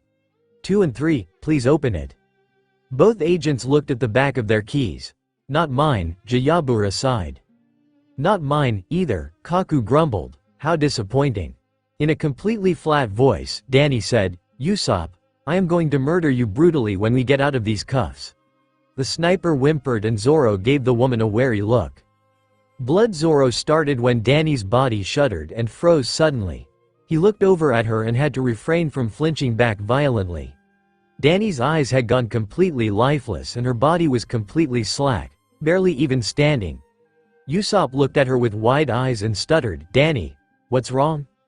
The trio had stopped running, and the CP9 agents were catching up, But everyone froze when the gunner's head snapped back and her mouth opened wide as a piercing, blood-curdling scream cracked through the air. Her eyes suddenly cleared as her scream abruptly stopped and she coughed, blood spilling past her lips. Chopper. Zoro looked at her in confusion. Chopper? As if in answer to his name, a humongous monster smashed through the wall with a loud roar. The creature was wearing Chopper's hat and shorts, but everything else about it made it hard to see the cute doctor anywhere in it. It sniffed the air before its eyes zeroed in on the handcuffed trio, and with another great roar it began chasing after them, smashing things in its path with its hands. "Hey, is that really Chopper? How come he doesn't recognize us?" Zoro shouted, looking at Danny, who had tears and snot dripping down her face, which was smearing together with the blood already caked on it. She moaned, struggling to keep up with the fast pace. "It is Chopper, but Chopper's lost," she stammered, voice cracking as she coughed and sniffled. She continued to cry, barely keeping herself from sobbing at the darkness threatening to overtake her and swallow her whole. Just like Chopper. She let out another whimper at the thought and the emptiness surrounding her heart. "But then what about our keys?" Zoro asked, wincing at the lost look Danny shot him, as if she was asking how come he wasn't fixing this. Usopp had tears streaming down his face, but it was more out of sheer terror than anything else. "Don't know. This is it. We'll die here," the teen moaned. Zoro's eyes flashed and he snarled, "No, we're not." He then glanced back at Chopper, who looked as if he were sweating and was wheezing heavily. "Besides, isn't he the one who looks about to die?" The three stopped running as Monster Chopper had stopped chasing them, standing in place panting heavily. His vitality seems to be decreasing drastically. Danny whimpered, threading her fingers with Zoro's as best as she could and gripping them tight. Zoro winced, looking down at her with worry, considering she was beginning to look sickly pale, and was trembling slightly. What do you mean?" Usopp asked, also looking at Danny worriedly. "Maybe he's using too much energy to stay in that form. If he stays like that, he might collapse at any time," the swordsman theorized, looking up at the monstrous form warily. Danny's ears perked slightly as Kaku said, "What an interruption. What is that monster?" She turned her head to look at the two agents, her tears slowly coming to a stop. "Of course he interrupts. He's probably one of those pirates," Jayabura scoffed, glaring at the monster. Danny slowly straightened, still keeping her eyes trained on the two zone fruit users. Kaku hummed and said, "Buster Call is coming soon, too." Danny snarled, a surge of anger overcoming her as her mind connected the conclusion the two enemies were going to come to about Chopper. It wasn't about to happen on her watch. With the hand connected to Usopp, she shoved it into the pocket of her overalls, and pulled out a bright yellow paper cartridge. The teen stared at her with wide eyes behind his mask, letting his arm go slack so she could move her hand with relative ease. She ripped the cartridge open and poured it down the muzzle of one of her pistols she had Usopp grab with his free hand, before shoving the bullet down after it. The flash pan had already been primed and filled, and the gun only needed to be shot now. She turned to the still wide-eyed teen and ordered, "Shoot this at them, and don't you dare miss." The sniper straightened his back and nodded firmly, grasping the pistol with a practiced hand and aiming it at the two agents about to attack their nakama. He wasn't going to let that happen, even if he wasn't a part of the crew anymore. He pulled the trigger and the recoil came back harshly, but with the help of Danny, his shoulder wasn't wrenched out of its socket. The bullet was lost in the glowing stream of bright yellow that ripped up the floor in its path. The two agents dodged to the side as the bullet landed in between them, but they couldn't avoid the sudden explosion the collision with the ground caused. They were thrown back even further, and an unfamiliar voice called out, "Get out of the way, guys." Zoro turned his head and yelled at Frankie, who had his hands up and pointed at Chopper. "Frankie, what are you doing? He's our..." Frankie cut him off. "I know, just shut up. I don't see any other way to take care of this. Devil fruit users have one weakness. I'll push him down into the ocean. I'll adjust the power, so please bear with it." Chopper let out another explosive roar. Coup de vent. The force slammed into Chopper and sent him careening into the wall and through it and thus down into the ocean. "Frankie, you bastard. What the hell did you..." Usopp started yelling, but Nami's voice interrupted him. "Don't worry, we had it all planned out from the beginning," the orange-haired navigator said, coming up from behind them as their position was covered by the dust from the crash. Danny looked back at the girl, sniffing hard, but thankfully no longer crying. Nami didn't give any reaction to the state the older woman was in and merely held up 2 keys with a wide grin. You guys need something? Anxiety. Danny couldn't shake the anxiety clawing at her stomach. She had no doubt that Luffy would win, but she couldn't shake the feeling that cost of winning would be rather high. She shoved the thoughts away, continuing to focus on running, trying to ignore the water rushing at them from behind. She wasn't able to give much more to thinking as they ran into Zoro, Sanji, and Usopp and the water swallowed them completely. Danny tried to hold her breath as best as she could, but darkness was beginning to blur her vision as the water tossed her about violently. Just as she was about to lose all of her breath, she was suddenly being pulled by something that she thought was supposed to be a mermaid. She stared, unable to do much else as she and her nakama were pulled along by Kokura, who suddenly now had a fishtail. Her vision began to darken again, but just as she was about to black out completely, they broke the surface. She gasped, gulping in big breaths of fresh air as they all smashed into the deck of a ship. Unlike her fellow crewmates, she wasn't as so in deathly shock over Kokura's visage, so she managed to roll onto her knees and cough violently, blood splashing on the deck as she held herself up on trembling arms. She panted harshly, struggling to climb on. H wasn't responding to her will. She was startled when large hands helped her to her feet and she looked up and was greeted by the sight of Frankie. That was his name, right? Thank you, she mumbled, voice hoarse and cracking slightly. She tried to let go and stand on her own, but her legs refused to cooperate, and this time it was Zoro who kept her from falling face first. He gave her a level stare and said sternly, "Sit down and rest, Danny." She opened her mouth to protest, but thought better of it and simply nodded instead. He easily picked her up in his arms and carried her over to where the mast was, and set her down against it easily. She sighed wearily and closed her eyes to take a little power nap, keeping her ears open for anything that she needed. Zoro gave her an exasperated look and shake of his head. Harsh, this is bad, Danny muttered, smashing her rifle into another marine's head before kicking him straight in the groin. She was further away from her crew and thus couldn't really call out to them that it really was impossible for Luffy to move. It was a harsh reality, but it was the truth. She would know. She winced as an explosion rocked from behind, destroying their getaway ship. The blast nearly swept her off her feet, but she managed to keep her balance and start making her way towards the rest of her crew. She made it there about the same time as Sanji and tried to stay calm even though they were now stuck on the prop and surrounded by marine warships. Underneath everyone's screams for Luffy, Danny could hear a voice. Blinking, she cocked her head to the side, drifting over to the edge of the prop. Who? She fell to her knees next to Usopp, looking down at the sea in confusion. Jump into the ocean. Usopp shouted, voice rising above all of the noise and confusion. Into the ocean. Zoro looked over in confusion, calling out the sniper's name. Danny continued to stare down at the ocean, face screwed up into a look of concentration. Robin, can you drop Luffy into the ocean? Robin nodded, leave it to me. The gunner's head shot up and she called out before Zoro could open his mouth to shout at Usopp. Everyone into the ocean. We've got one more nakama.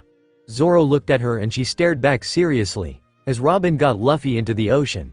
Finally, the swordsman nodded and everyone began to leap into the ocean. Danny couldn't stop the tears from spilling over as the Going Merry arrived beneath them. Let's go back, everyone, back to the Sea of Adventure again. I've come to take you home.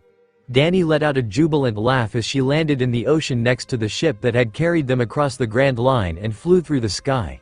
She quickly swam over, the tiredness of her body seeming to disappear at the reappearance of their beloved ship. She pulled herself up the ship and hugged the railing, whispering, "Thank you, Mary." "Doubtless. I'm seeing a miracle, right now," Iceberg said solemnly. "A miracle from a ship that has reached its limit a long time ago." Luffy looked startled and Danny had no doubt that the shipwright's words were true. "I've been a shipwright for many years, yet I have never seen such an amazing pirate ship. It lived a very admirable life." Danny bit her lip, her fingers digging into Mary's railing.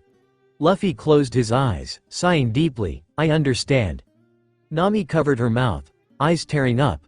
Soon, everyone was on one of the small ships from the galley Law's ship, while Luffy stood on a dinghy boat in front of the Going Merry holding a torch in one hand. "Then, are you ready, guys?" All of the Straw Hats gave affirmative answers, and Luffy stretched out the torch towards Mary. Mary, the bottom of the sea is dark and lonely, Luffy started. We'll see you off here. He swallowed, but stayed firm. Maybe it's for the best that Usopp isn't around. There's no way he can endure this. Zoro glanced over at Usopp and asked, and what do you say to that? Danny didn't look over at them, but she did keep one ear on them, as she held onto the edge of Zoro's shirt to ground herself from the myriad of emotions felt by her crew. He'll be all right, Usopp started solemnly. A time of separation has come. When men part ways, tears should not be involved in it. He's fully prepared for this moment. Mary was set ablaze and Luffy stared at it solemnly as he said, "Thank you for carrying us all this time, Mary." Danny bit her lip and let her tears flow freely as all of her memories of their ship flowed into her mind. All the times she had taken comfort in the crow's nest with Usopp telling her wild stories. Her time spent in the kitchen with Sanji. Taking naps together with Zoro and Luffy against the mast. Braiding Nami and Robin's hair and getting her own hair braiding by them. Visits with Chopper. The drinking contests. The stories. The sheer joy of being together. "I'm sorry."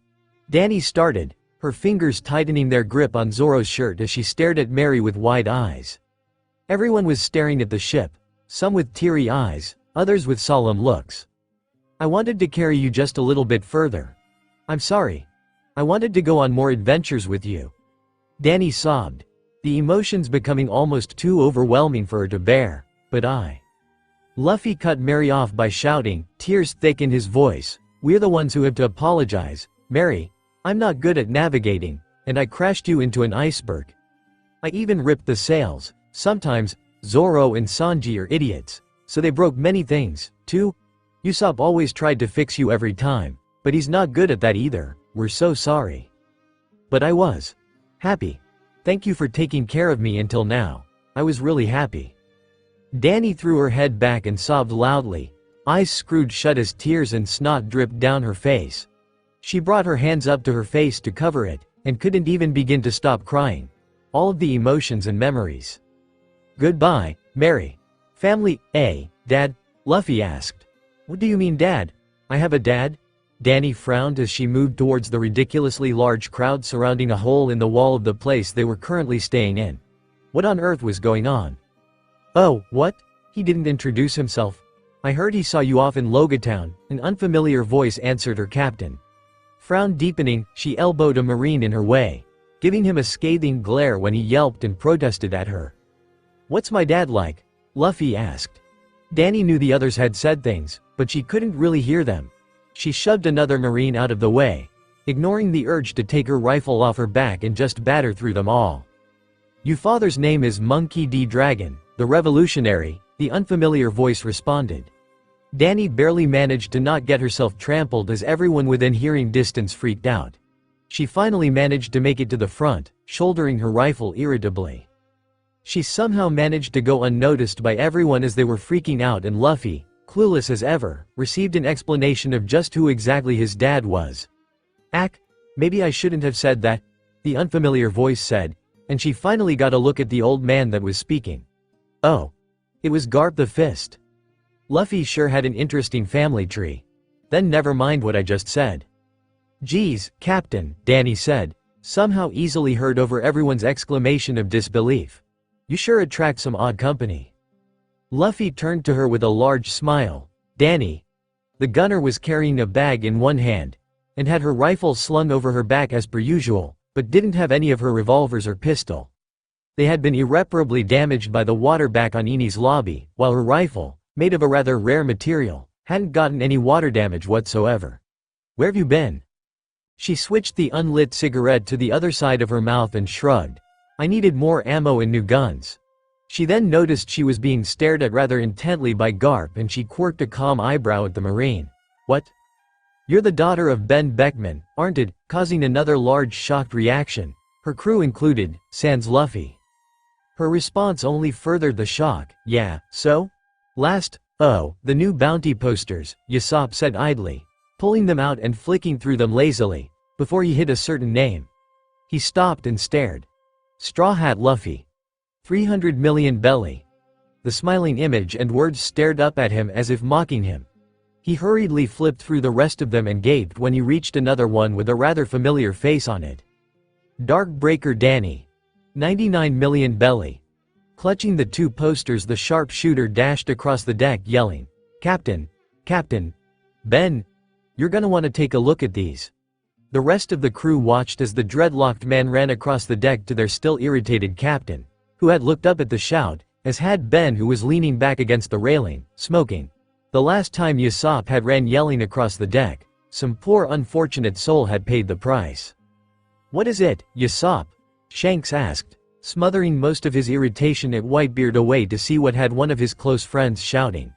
He promptly got a face full of papers for his question, and he sputtered as he swiped them from the sniper and gave him a miffed glare, which the man shrugged off easily. "Now, what's got you in such a—" The redhead had to stop as he stared at the two bounty posters in his hands. He wasn't all too surprised to see Luffy, though he had to wonder what the hell Anchor did to get such a large bounty increase. It was the second one that caught him by surprise. The picture was of a dark-haired girl with lazy eyes that had dark bags under them and had an unlit cigarette in her mouth as she stared at the camera with a raised eyebrow. He blinked.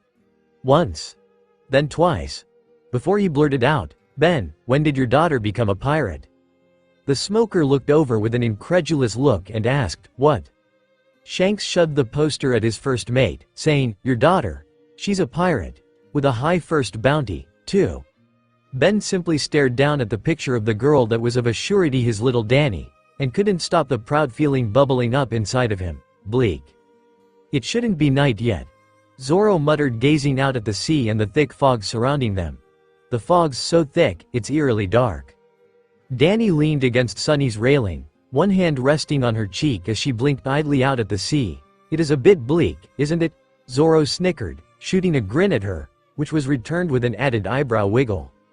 Frankie wandered over, looking around and saying, "Could it be that we've entered that part of the ocean already? My heart's not ready yet." Danny shot the cyborg an amused look, which then turned to Usopp when the team perked up. "Oh, we've already arrived at Mermaid Island?" the sniper asked excitedly. Danny had to turn her face away to avoid bursting out into laughter. Luffy swung over, stating nonchalantly, "No, that ocean where monsters appear." Usopp twitched, face beginning to pale. Danny bit her cheek to stop the laughter bubbling up inside of her as Frankie side-eyed Usopp with a heavily shadowed face and said, "That's right. Don't relax just yet. No doubt about it. This area is the famous Florian Triangle." Usopp whimpered lowly, and Frankie let a grin spread across his face as he finished, "The strange sea where almost everything disappears shrouded in fog." Usopp gaped, drenched in sweat and pale-faced as he stuttered incoherently about monsters.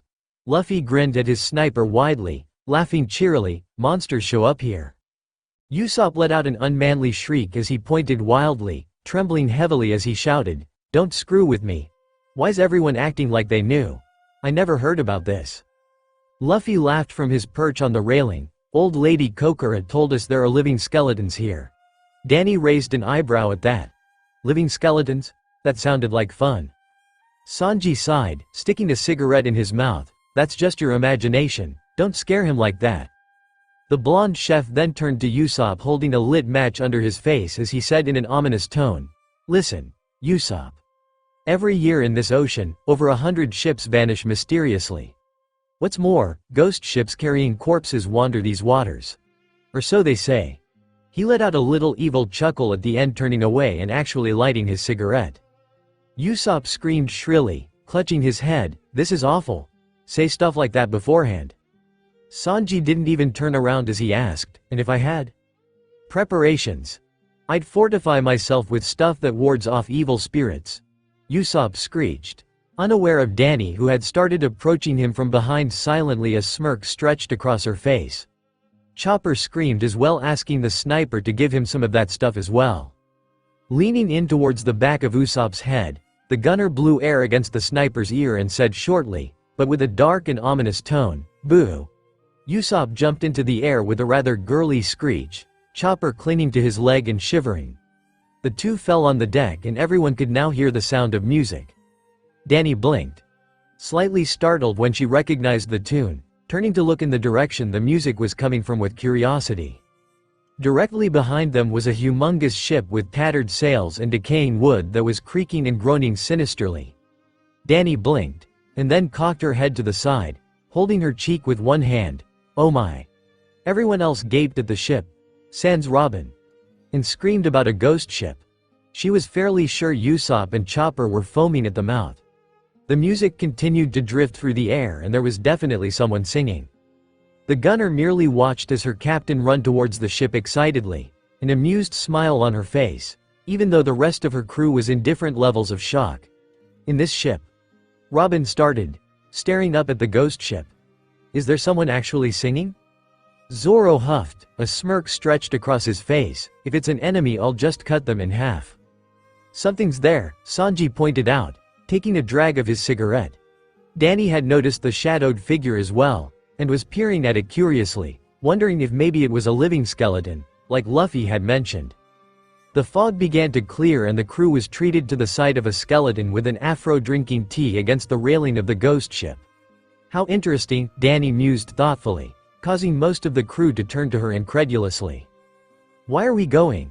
Nami cried, though she's still climbing up the rope ladder attached to the ghost ship. We should turn back. Luffy puffed his cheeks out and called back down. I told you I was fine by myself. Danny chuckled, glancing up at her captain with amusement.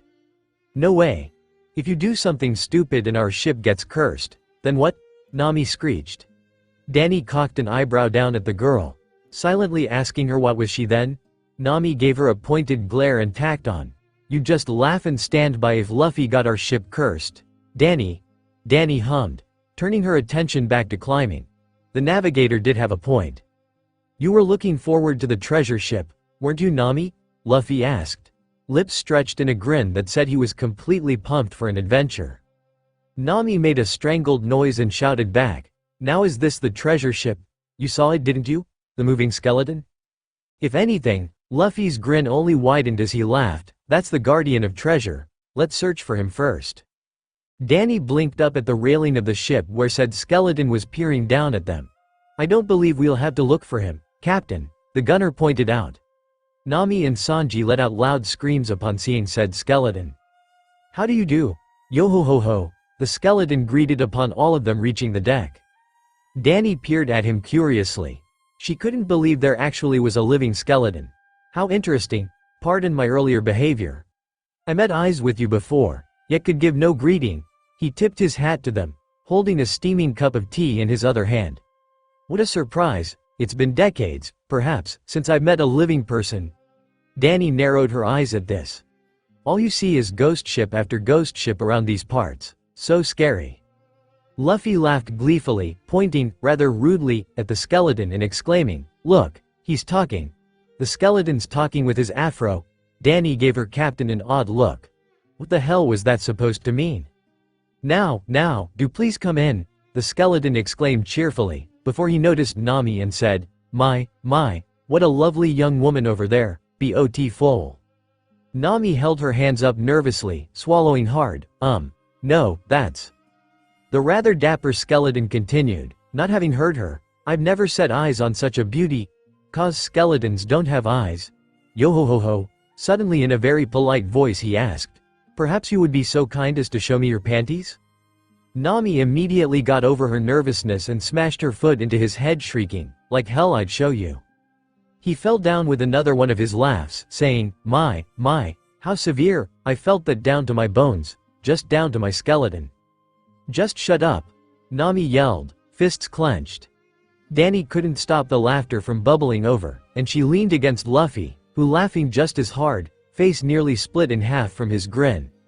The skeleton hopped back up and moved towards Danny. My, another beauty. Would you be so kind as to show me your panties? The gunner stopped laughing abruptly and straightened, lips stretched in a chillingly polite smile as she answered in an equally polite tone. No, a shiver ran down the skeleton's spine and he had the thought that it would be best not to ask this woman that question again, lest he wanted to be blown to smithereens. If anything, Luffy laughed even harder, before he asked, can you poop? There are all sorts of questions you should ask before that one, Sanji yelled at his captain, voice a little shriller than usual. Danny gave the man an odd look. Why would that question be an option in the first place? Indeed I do, the skeleton G rounded on him, shouting, "Don't answer." Then pointing a finger, continued, "First, you're nothing but bones, so how can you walk and talk? What the hell are you? Why are you here? What happened on this ship? Tell us everything that's going on these waters." Danny cocked an eyebrow at the chef, but ignored the rudeness as Luffy had planted his hands on his hips and was standing in front of them. She just knew what was about to come out of his mouth. "Before that, become our nakama," the captain ordered, grinning widely. Surprisingly, the skeleton answered rather promptly, "Yes, very well then." Danny chuckled into her hand as Sanji and Nami shrieked in shock at the exchange, but she glanced at her captain and had to wonder. Had he asked because he could also sense the deep loneliness from the skeleton? Not, "Why are there all these stairs leading down?" Robin asked, looking around the stairway with a raised eyebrow. Danny shrugged her shoulders, hopping down the steps, rather than walking.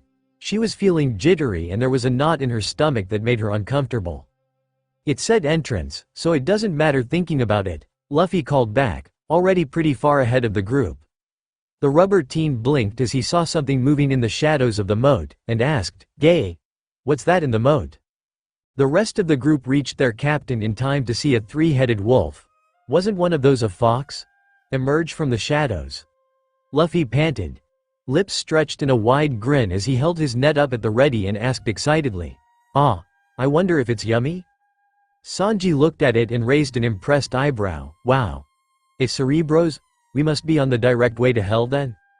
Danny chuckled, eyeing the Cerebros with a curious eye. "I think hell might be pretty fun, if it has this type of creature in it."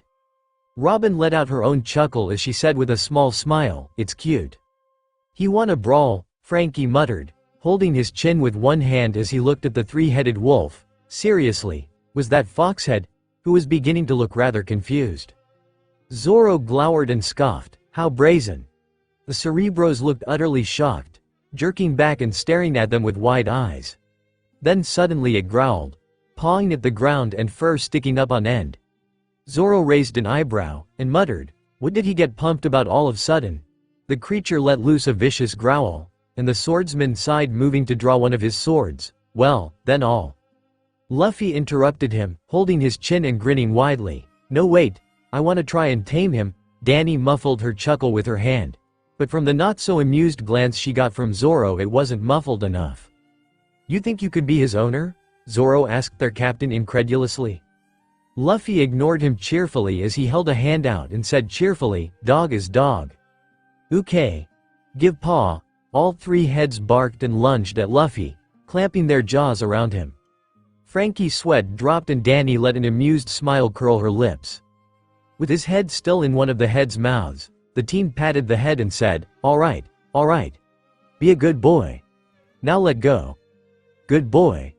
Then without any warning whatsoever, Luffy slammed his fist in the Cerebros, slamming it into the wall as he shouted, "You asshole." As the Cerebros slumped to the floor, Luffy held his hand over it and said, "Down."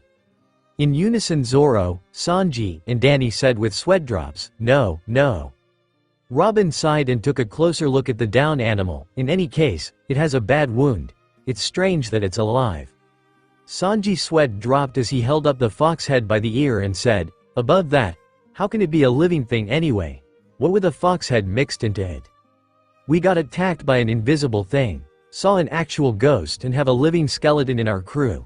Not to mention our ship got caught in a huge-ass spider web." Danny started giving the two of them flat looks. "And you wondering how this is a living thing?" Sanji gave her a sheepish look, while Robin gave a look that was easily read as, "It's still odd." Danny simply shrugged her shoulders. Hello, P please. Wait a moment." The group turned around, and Danny cocked her head to the side as she stared at the man who was practically skin and bones and had various heavy wounds and was currently holding a lantern and calling after them. "I've just watched you. That didn't sound creepy at all. You're terribly strong. Would you please listen to me for a second?" There was a beat and then Luffy exclaimed in shock, "An old man with a big wound." Again, "It's a zombie." Sanji, Zoro, and Frankie yelled in unison, eyes twitching. This was promptly shot down by the man with, "Actually, I'm an old man with a big wound." Danny snickered as all three of the men's eyes bulged and they shouted in shock, The old man then knelt on the ground in front of them and began to explain his story. There is a man whom I wish to see defeated. I think you guys could really do it. There are many victims. If he was beaten, they would all be rescued. If my shadow was returned, I would be very grateful. Luffy looked down and blinked. Oh really, you don't have a shadow, too? Just like Brooke. Danny cocked her head to the side. Shadows being stolen. She didn't like the sound of that. She frowned, fingering the latch of her holster for the revolver attached to her leg. She was getting the uncomfortable feeling again. Who the hell did that? Zoro asked. Is he on the island? The old man nodded. It's a man called Moria.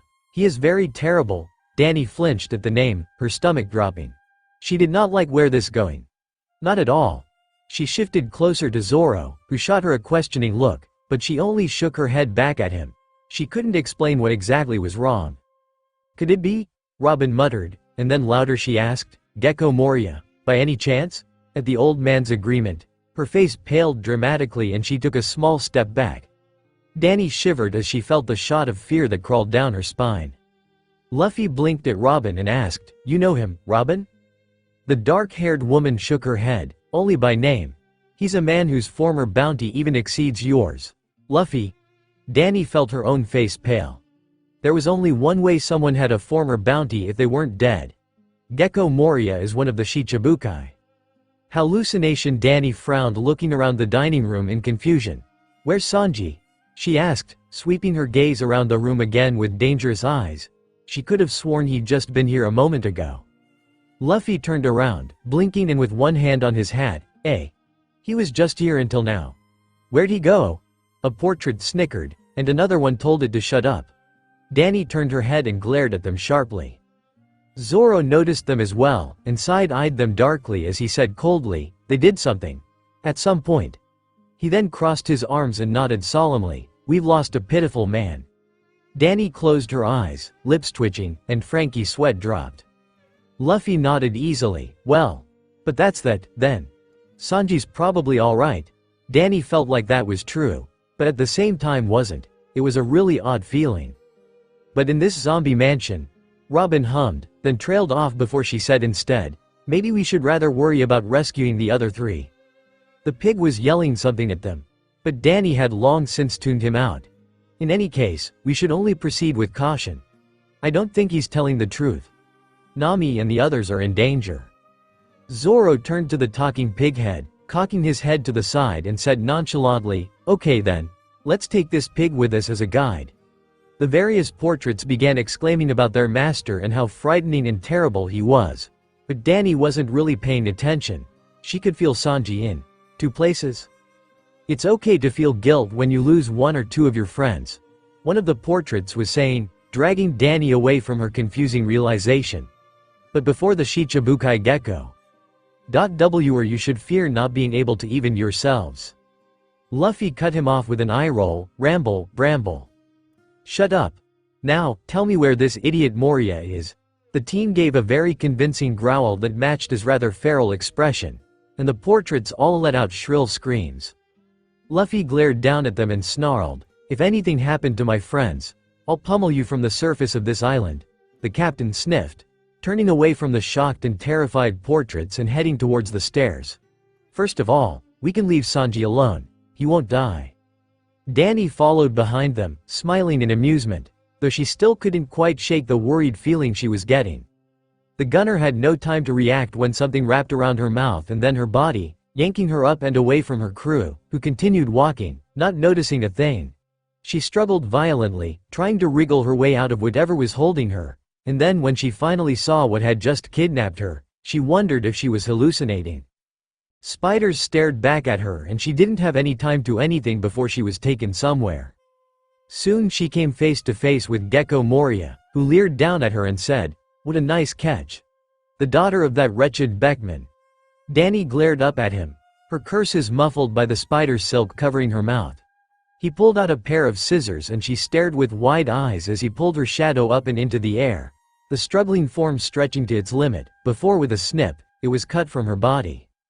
She tried to stay awake, but her vision was slowly turning dark and the last thing she saw was her shadow struggling violently and Moria laughing in a deranged way. Bump Danny frowned as her consciousness slowly returned. A beautiful lady swordsman just arrived with a ton of meat. What the hell? She wondered blearily, trying to push past the heaviness of sleep.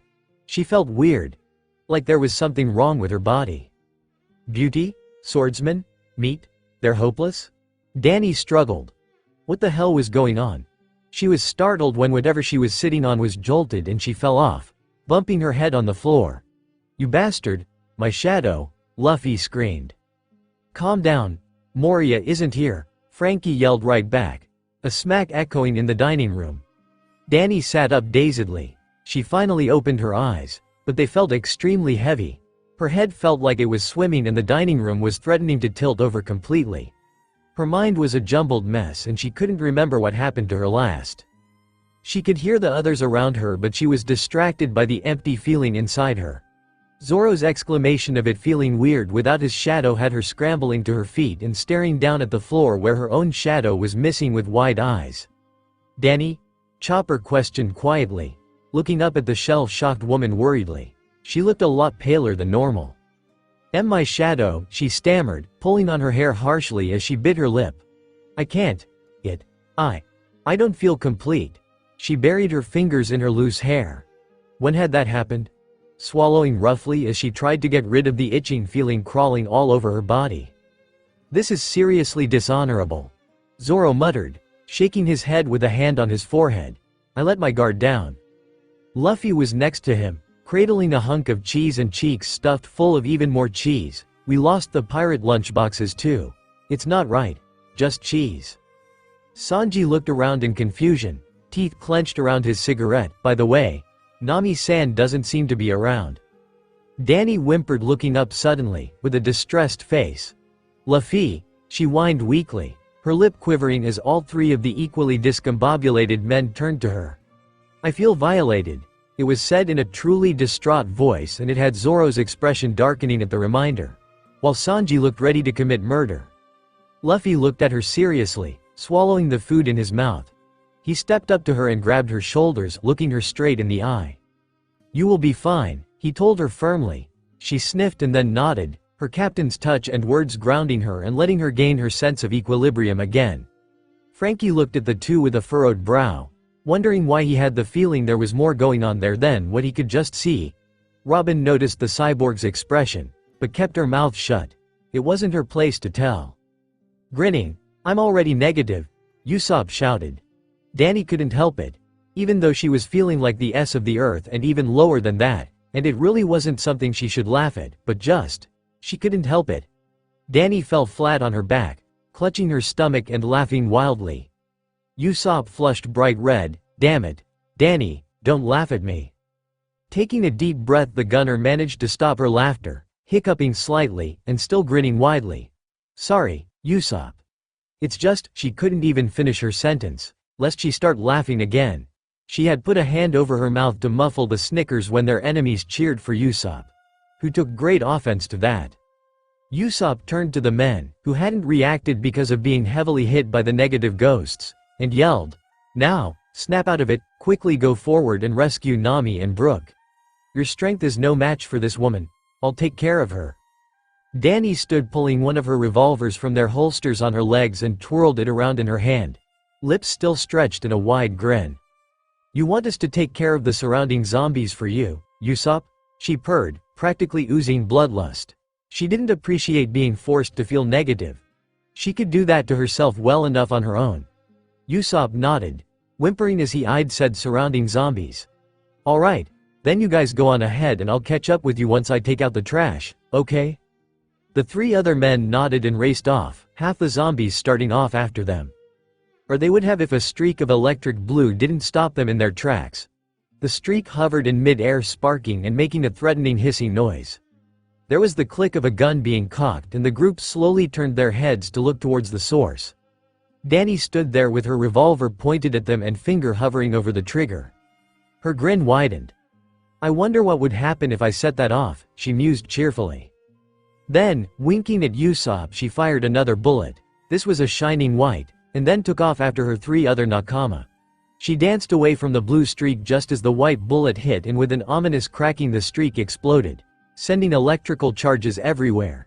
She saluted the sniper with her gun, sticking her tongue out and winking, before continuing to run towards where Brooke would be. Revolt Danny felt a shiver crawl down her spine and she panted heavily, clutching her side with one hand and gripping her rifle in the other. She had quite a few cracked ribs and she was fairly sure that her ankle was sprained. On top of the numerous bruises and gashes, she wasn't in the best of shape, but then, no one really was.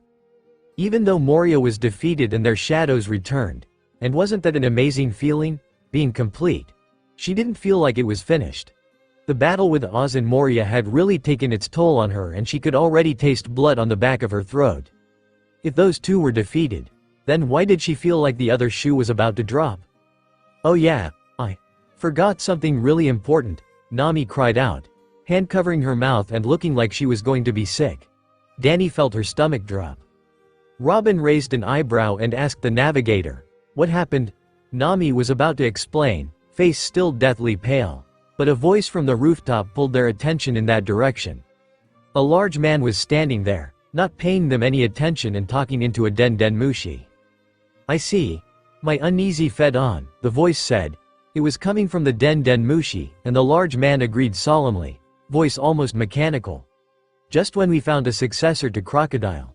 It's not good to have another Shichibukai defeated." Danny felt like crying. "Calm down and listen," Nami said, body trembling. "During the fight with Moria I forgot to tell you. But on this island there was another, a Shichibukai." Danny wanted to revolt against the unfairness of life. She may have said at one time that their crew had amazing luck, but it could be said on the other side of luck as well. They had some pretty terrible luck too. It seemed that all of their good luck was about to be repaid in tenfold with bad luck. "I can let you live," Kuma started, holding the bomb in his hands. "But surrender Straw Hat Luffy.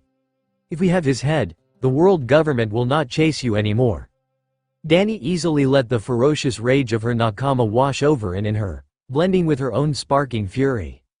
"You're asking us to betray a comrade." Usopp growled, expression uncharacteristically dark with anger. Kuma continued, "Come. Hand me Straw Hat." There was no hesitation as everyone in the Straw Hat crew, and even Lola's crew screamed, "No way in hell." "What a pity," Kuma sighed, expression never changing from its blank state. Danny gritted her teeth and crouched down to try and minimize damage, though she knew it probably wouldn't help in the least bit. The bomb exploded and she flew through the air, smashing into the rubble as the force made her bones creak in protest. Her vision blacked for a moment, and when it returned it was fuzzy at best. Her breath hitched and blood slipped past her lips. She struggled to stand, blearily gazing around her surroundings to get her bearing. The gunner didn't so much as see Zoro as she felt him. She finally managed to get her feet under her, holding onto her rifle like it was lifeline, and staggered over to where she could feel Zoro's shock, confusion, and sheer violence. "Why must you take Luffy's head?" Zoro asked, voice exhausted and slightly desperate, and Danny didn't like the way this going. Kuma answered, "This is already my best offer." Danny's eyes widened as she felt all confusion and desperation fade into a steel core of determination. She stumbled around a piece of rubble and came to the scene of Zoro kneeling on the ground in front of Kuma, who was staring down at the swordsman with a blank expression. "I see," Zoro said quietly. "Go on and take the head. No, however, let mine substitute his. No, let my life exchange for his. I beg of you, no, I know my head isn't worth much at the moment. But eventually I will become the world's #1 swordsman. I'd say exchanging my life for his is an equally good deal, no. If you have such a great ambition, then by dying for him, how will you ever be satisfied?" Kuma asked. Danny found she couldn't move. This couldn't be happening. Not this. Her chest constricted tightly, and it wasn't just because of her illness. She had to get over there.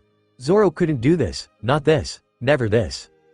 Zoro panted heavily, but still looked the Shichibukai in the eye as he answered, "Aside from that, there is already no other way to save the crew. If I can't even protect my captain's dream, then whatever ambition I have is nothing but just talk. Luffy will be the man to become Pirate King." She tried to move, to do anything, but her body wasn't listening. She bit her lip, tears building up in her eyes, even as she struggled to hold back her coughs. She was startled when Sanji appeared. "Hold on a minute, you jerk." The chef was wobbly at best, but he still made his way forward so that he was next to Zoro. "What are you going to do if you die, huh? What happened to your dream, idiot?" The blonde walked up to Kuma, pointing a rude finger at the bear of a man. "Oi! You big blob. Just ignore this idiot Marimo swordsman. If you have to kill somebody then just take my life. Instead, I know the Marines don't give a damn about me. But soon enough, the man who will be most feared by the Marines will be me, Black Leg Sanji." Danny shook her head. "This couldn't be happening, come at once. Kill me, I've already realized that this day would come. Let the flower of death bloom in me." Sanji crossed his arms and firmed his stance in front of Zoro. Danny's bottom lip trembled. "Oi! Tell everyone to take care and that you'll have to find yourselves another chef," Sanji told the swordsman. Danny tried once again to move, but her body still refused to cooperate, stuck in place as if she'd been nailed down. She gritted her teeth, ignoring the tears spilling down her cheeks. Why couldn't she move? Zoro suddenly moved, slamming his sword under Sanji's ribs, making the blonde collapse to the floor with a curse. Then, as if his strings had been cut, the chef fell over, unconscious. Zoro threw his swords away from him, towards Kuma. "And Danny started, her foot moving forward slightly. "I hope you will keep your promise after I die," Zoro said, standing straight and proud in the face of death. Kuma stared down at the swordsman, then at the fallen form of Sanji, and sighed. "In that case, if I still lay my hand on Straw Hat, my honor would be at stake." Fear was clinging to her like a heavy cloak, but she managed to force her feet to move forward. She couldn't let Zoro do this. He had an ambition, a goal to strive for. She didn't, she was already dying. "No," she shouted, lurching forward, "I won't let you." "Zoro!" The swordsman's eyes widened when he saw her and he made an aborted move to say her name, but she cut him off, scrambling over to him. "No. You have something to look forward to, Zoro." She fell to her knees next to him, and looked up at Kuma. "Take my life instead, I'm worth more than him, though my bounty's smaller. Surely you know I'm an abomination that shouldn't have been born? I've got bad blood." She coughed harshly, blood splashing to the floor, and her entire body was trembling from the intense strain she was putting on it. "Besides," she whispered, though it was heard by both men easily, "I'm already dying." Kuma stared down at her, expression never changing.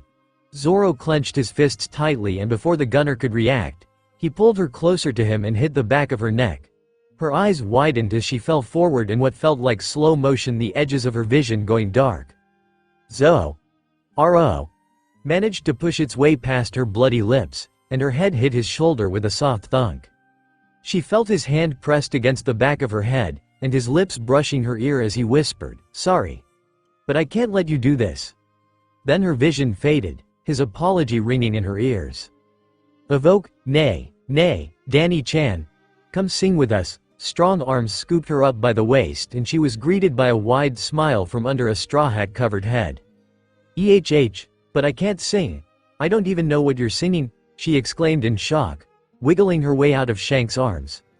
The man laughed loudly, throwing an arm over the 13-year-old's shoulders and easily leading her over to the group of pirates surrounding a bonfire. The crew were laughing and drinking, and some were pulling out instruments in preparation of singing. "It doesn't matter if you can't sing," Shanks laughed, "and you'll pick the words up in no time." Before she could protest any further, she was forced to sit down next to her dad, who was smoking a cigarette and watching over the crew with amusement.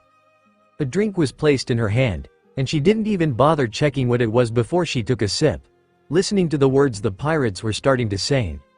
"Yo ho ho ho, yo ho ho ho, yo ho ho ho, yo ho ho ho, yo ho ho ho, yo ho ho ho.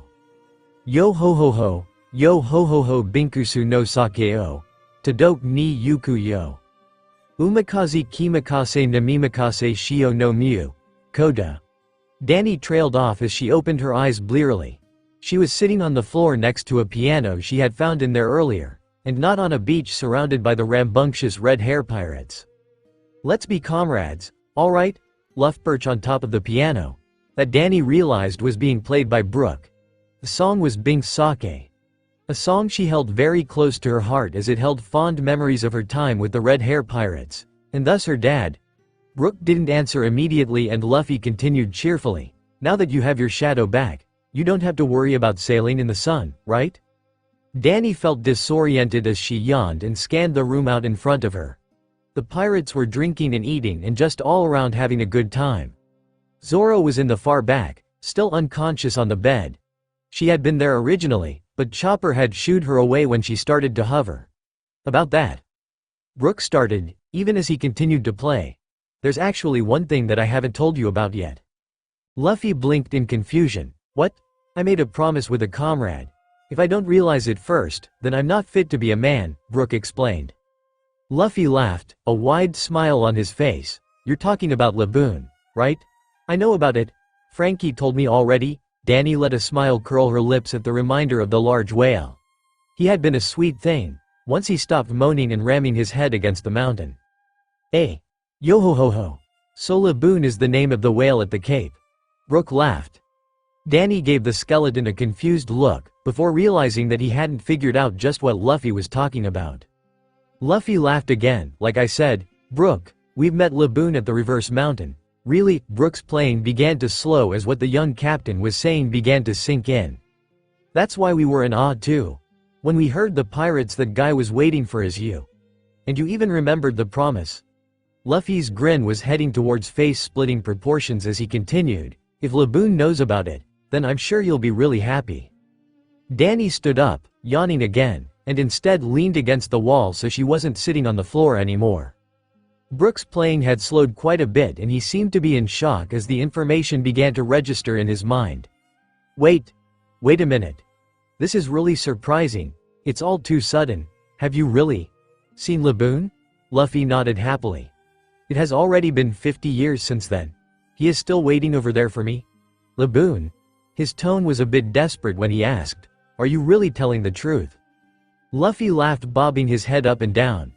Danny laughed as well. We're proof, Brook-san. Sanji and Usopp arrived, nodded their heads in agreement. We've really seen him. Danny moved closer to Brook, sensing that the skeleton was about to reach a high emotional point. Is he still doing fine? He's doing great. Did he grow big? As big as a mountain. Yo-ho-ho-ho. I really want to see him, because at the time we parted he was only the size of a small ship. He was so adorable, Brook said, tone nostalgic and full of affection. Although he isn't well tamed. He really loves music. He is a good boy. Even now, as I close my eyes, his face would appear right before me. His look would appear and linger in my mind. The skeleton's fingers slammed into the piano keys and Danny placed a hand on the now sobbing skeleton's shoulder, squeezing. Brook had his hands on his forehead as he cried, this is really awesome. So he is actually living and well. Brook was eventually pulled out of his memories by Frankie's shout asking why he'd stop playing. Yo-ho-ho-ho. Just a moment. The skeleton pulled out a tone dial and placed it on the piano, explaining, this is called a tone dial. I bought it off a merchant ship once upon a time. It's a very rare kind of shell that can record sound and play it back. Ah, that's from Sky Island, Luffy cheered, kicking his feet in the air. Brook looked up at him, startled. You're familiar with this? He then shook his head, pushing the question away for a later date. I want to play this to Laboon when I meet him at last. I carry it with me at all times. So you've got something recorded in it? Usopp asked curiously. Danny sat on the bench next to Brook, wondering what was recorded. Brook nodded his head and answered, a song. It's the voices of my crewmates singing back when they were still alive. It's a message for Laboon. Something to tell him that we were all happy and merry right to the end of our journey. Would you mind if I played it? Luffy's grin widened and Danny couldn't help but to feel a bubble of excitement inside of herself. Ooh, I want to hear. I'm sure it'll make Laboon happy. Danny scooted closer to the edge of the bench so she was out of the skeleton's way, peering up at him with an excited smile of her own. She loved pirate music. It reminded her of Nakama, adventure, and the sea. Danny stayed next to Brook as the song played, singing just as loudly and happily as the rest of the pirates, a wide smile on her face. There was no other song that could evoke her memories of her time spent with the red hair pirates to run rampant in her mind, and she couldn't hold back raising her voice even louder, or smiling even wider. This was what home was.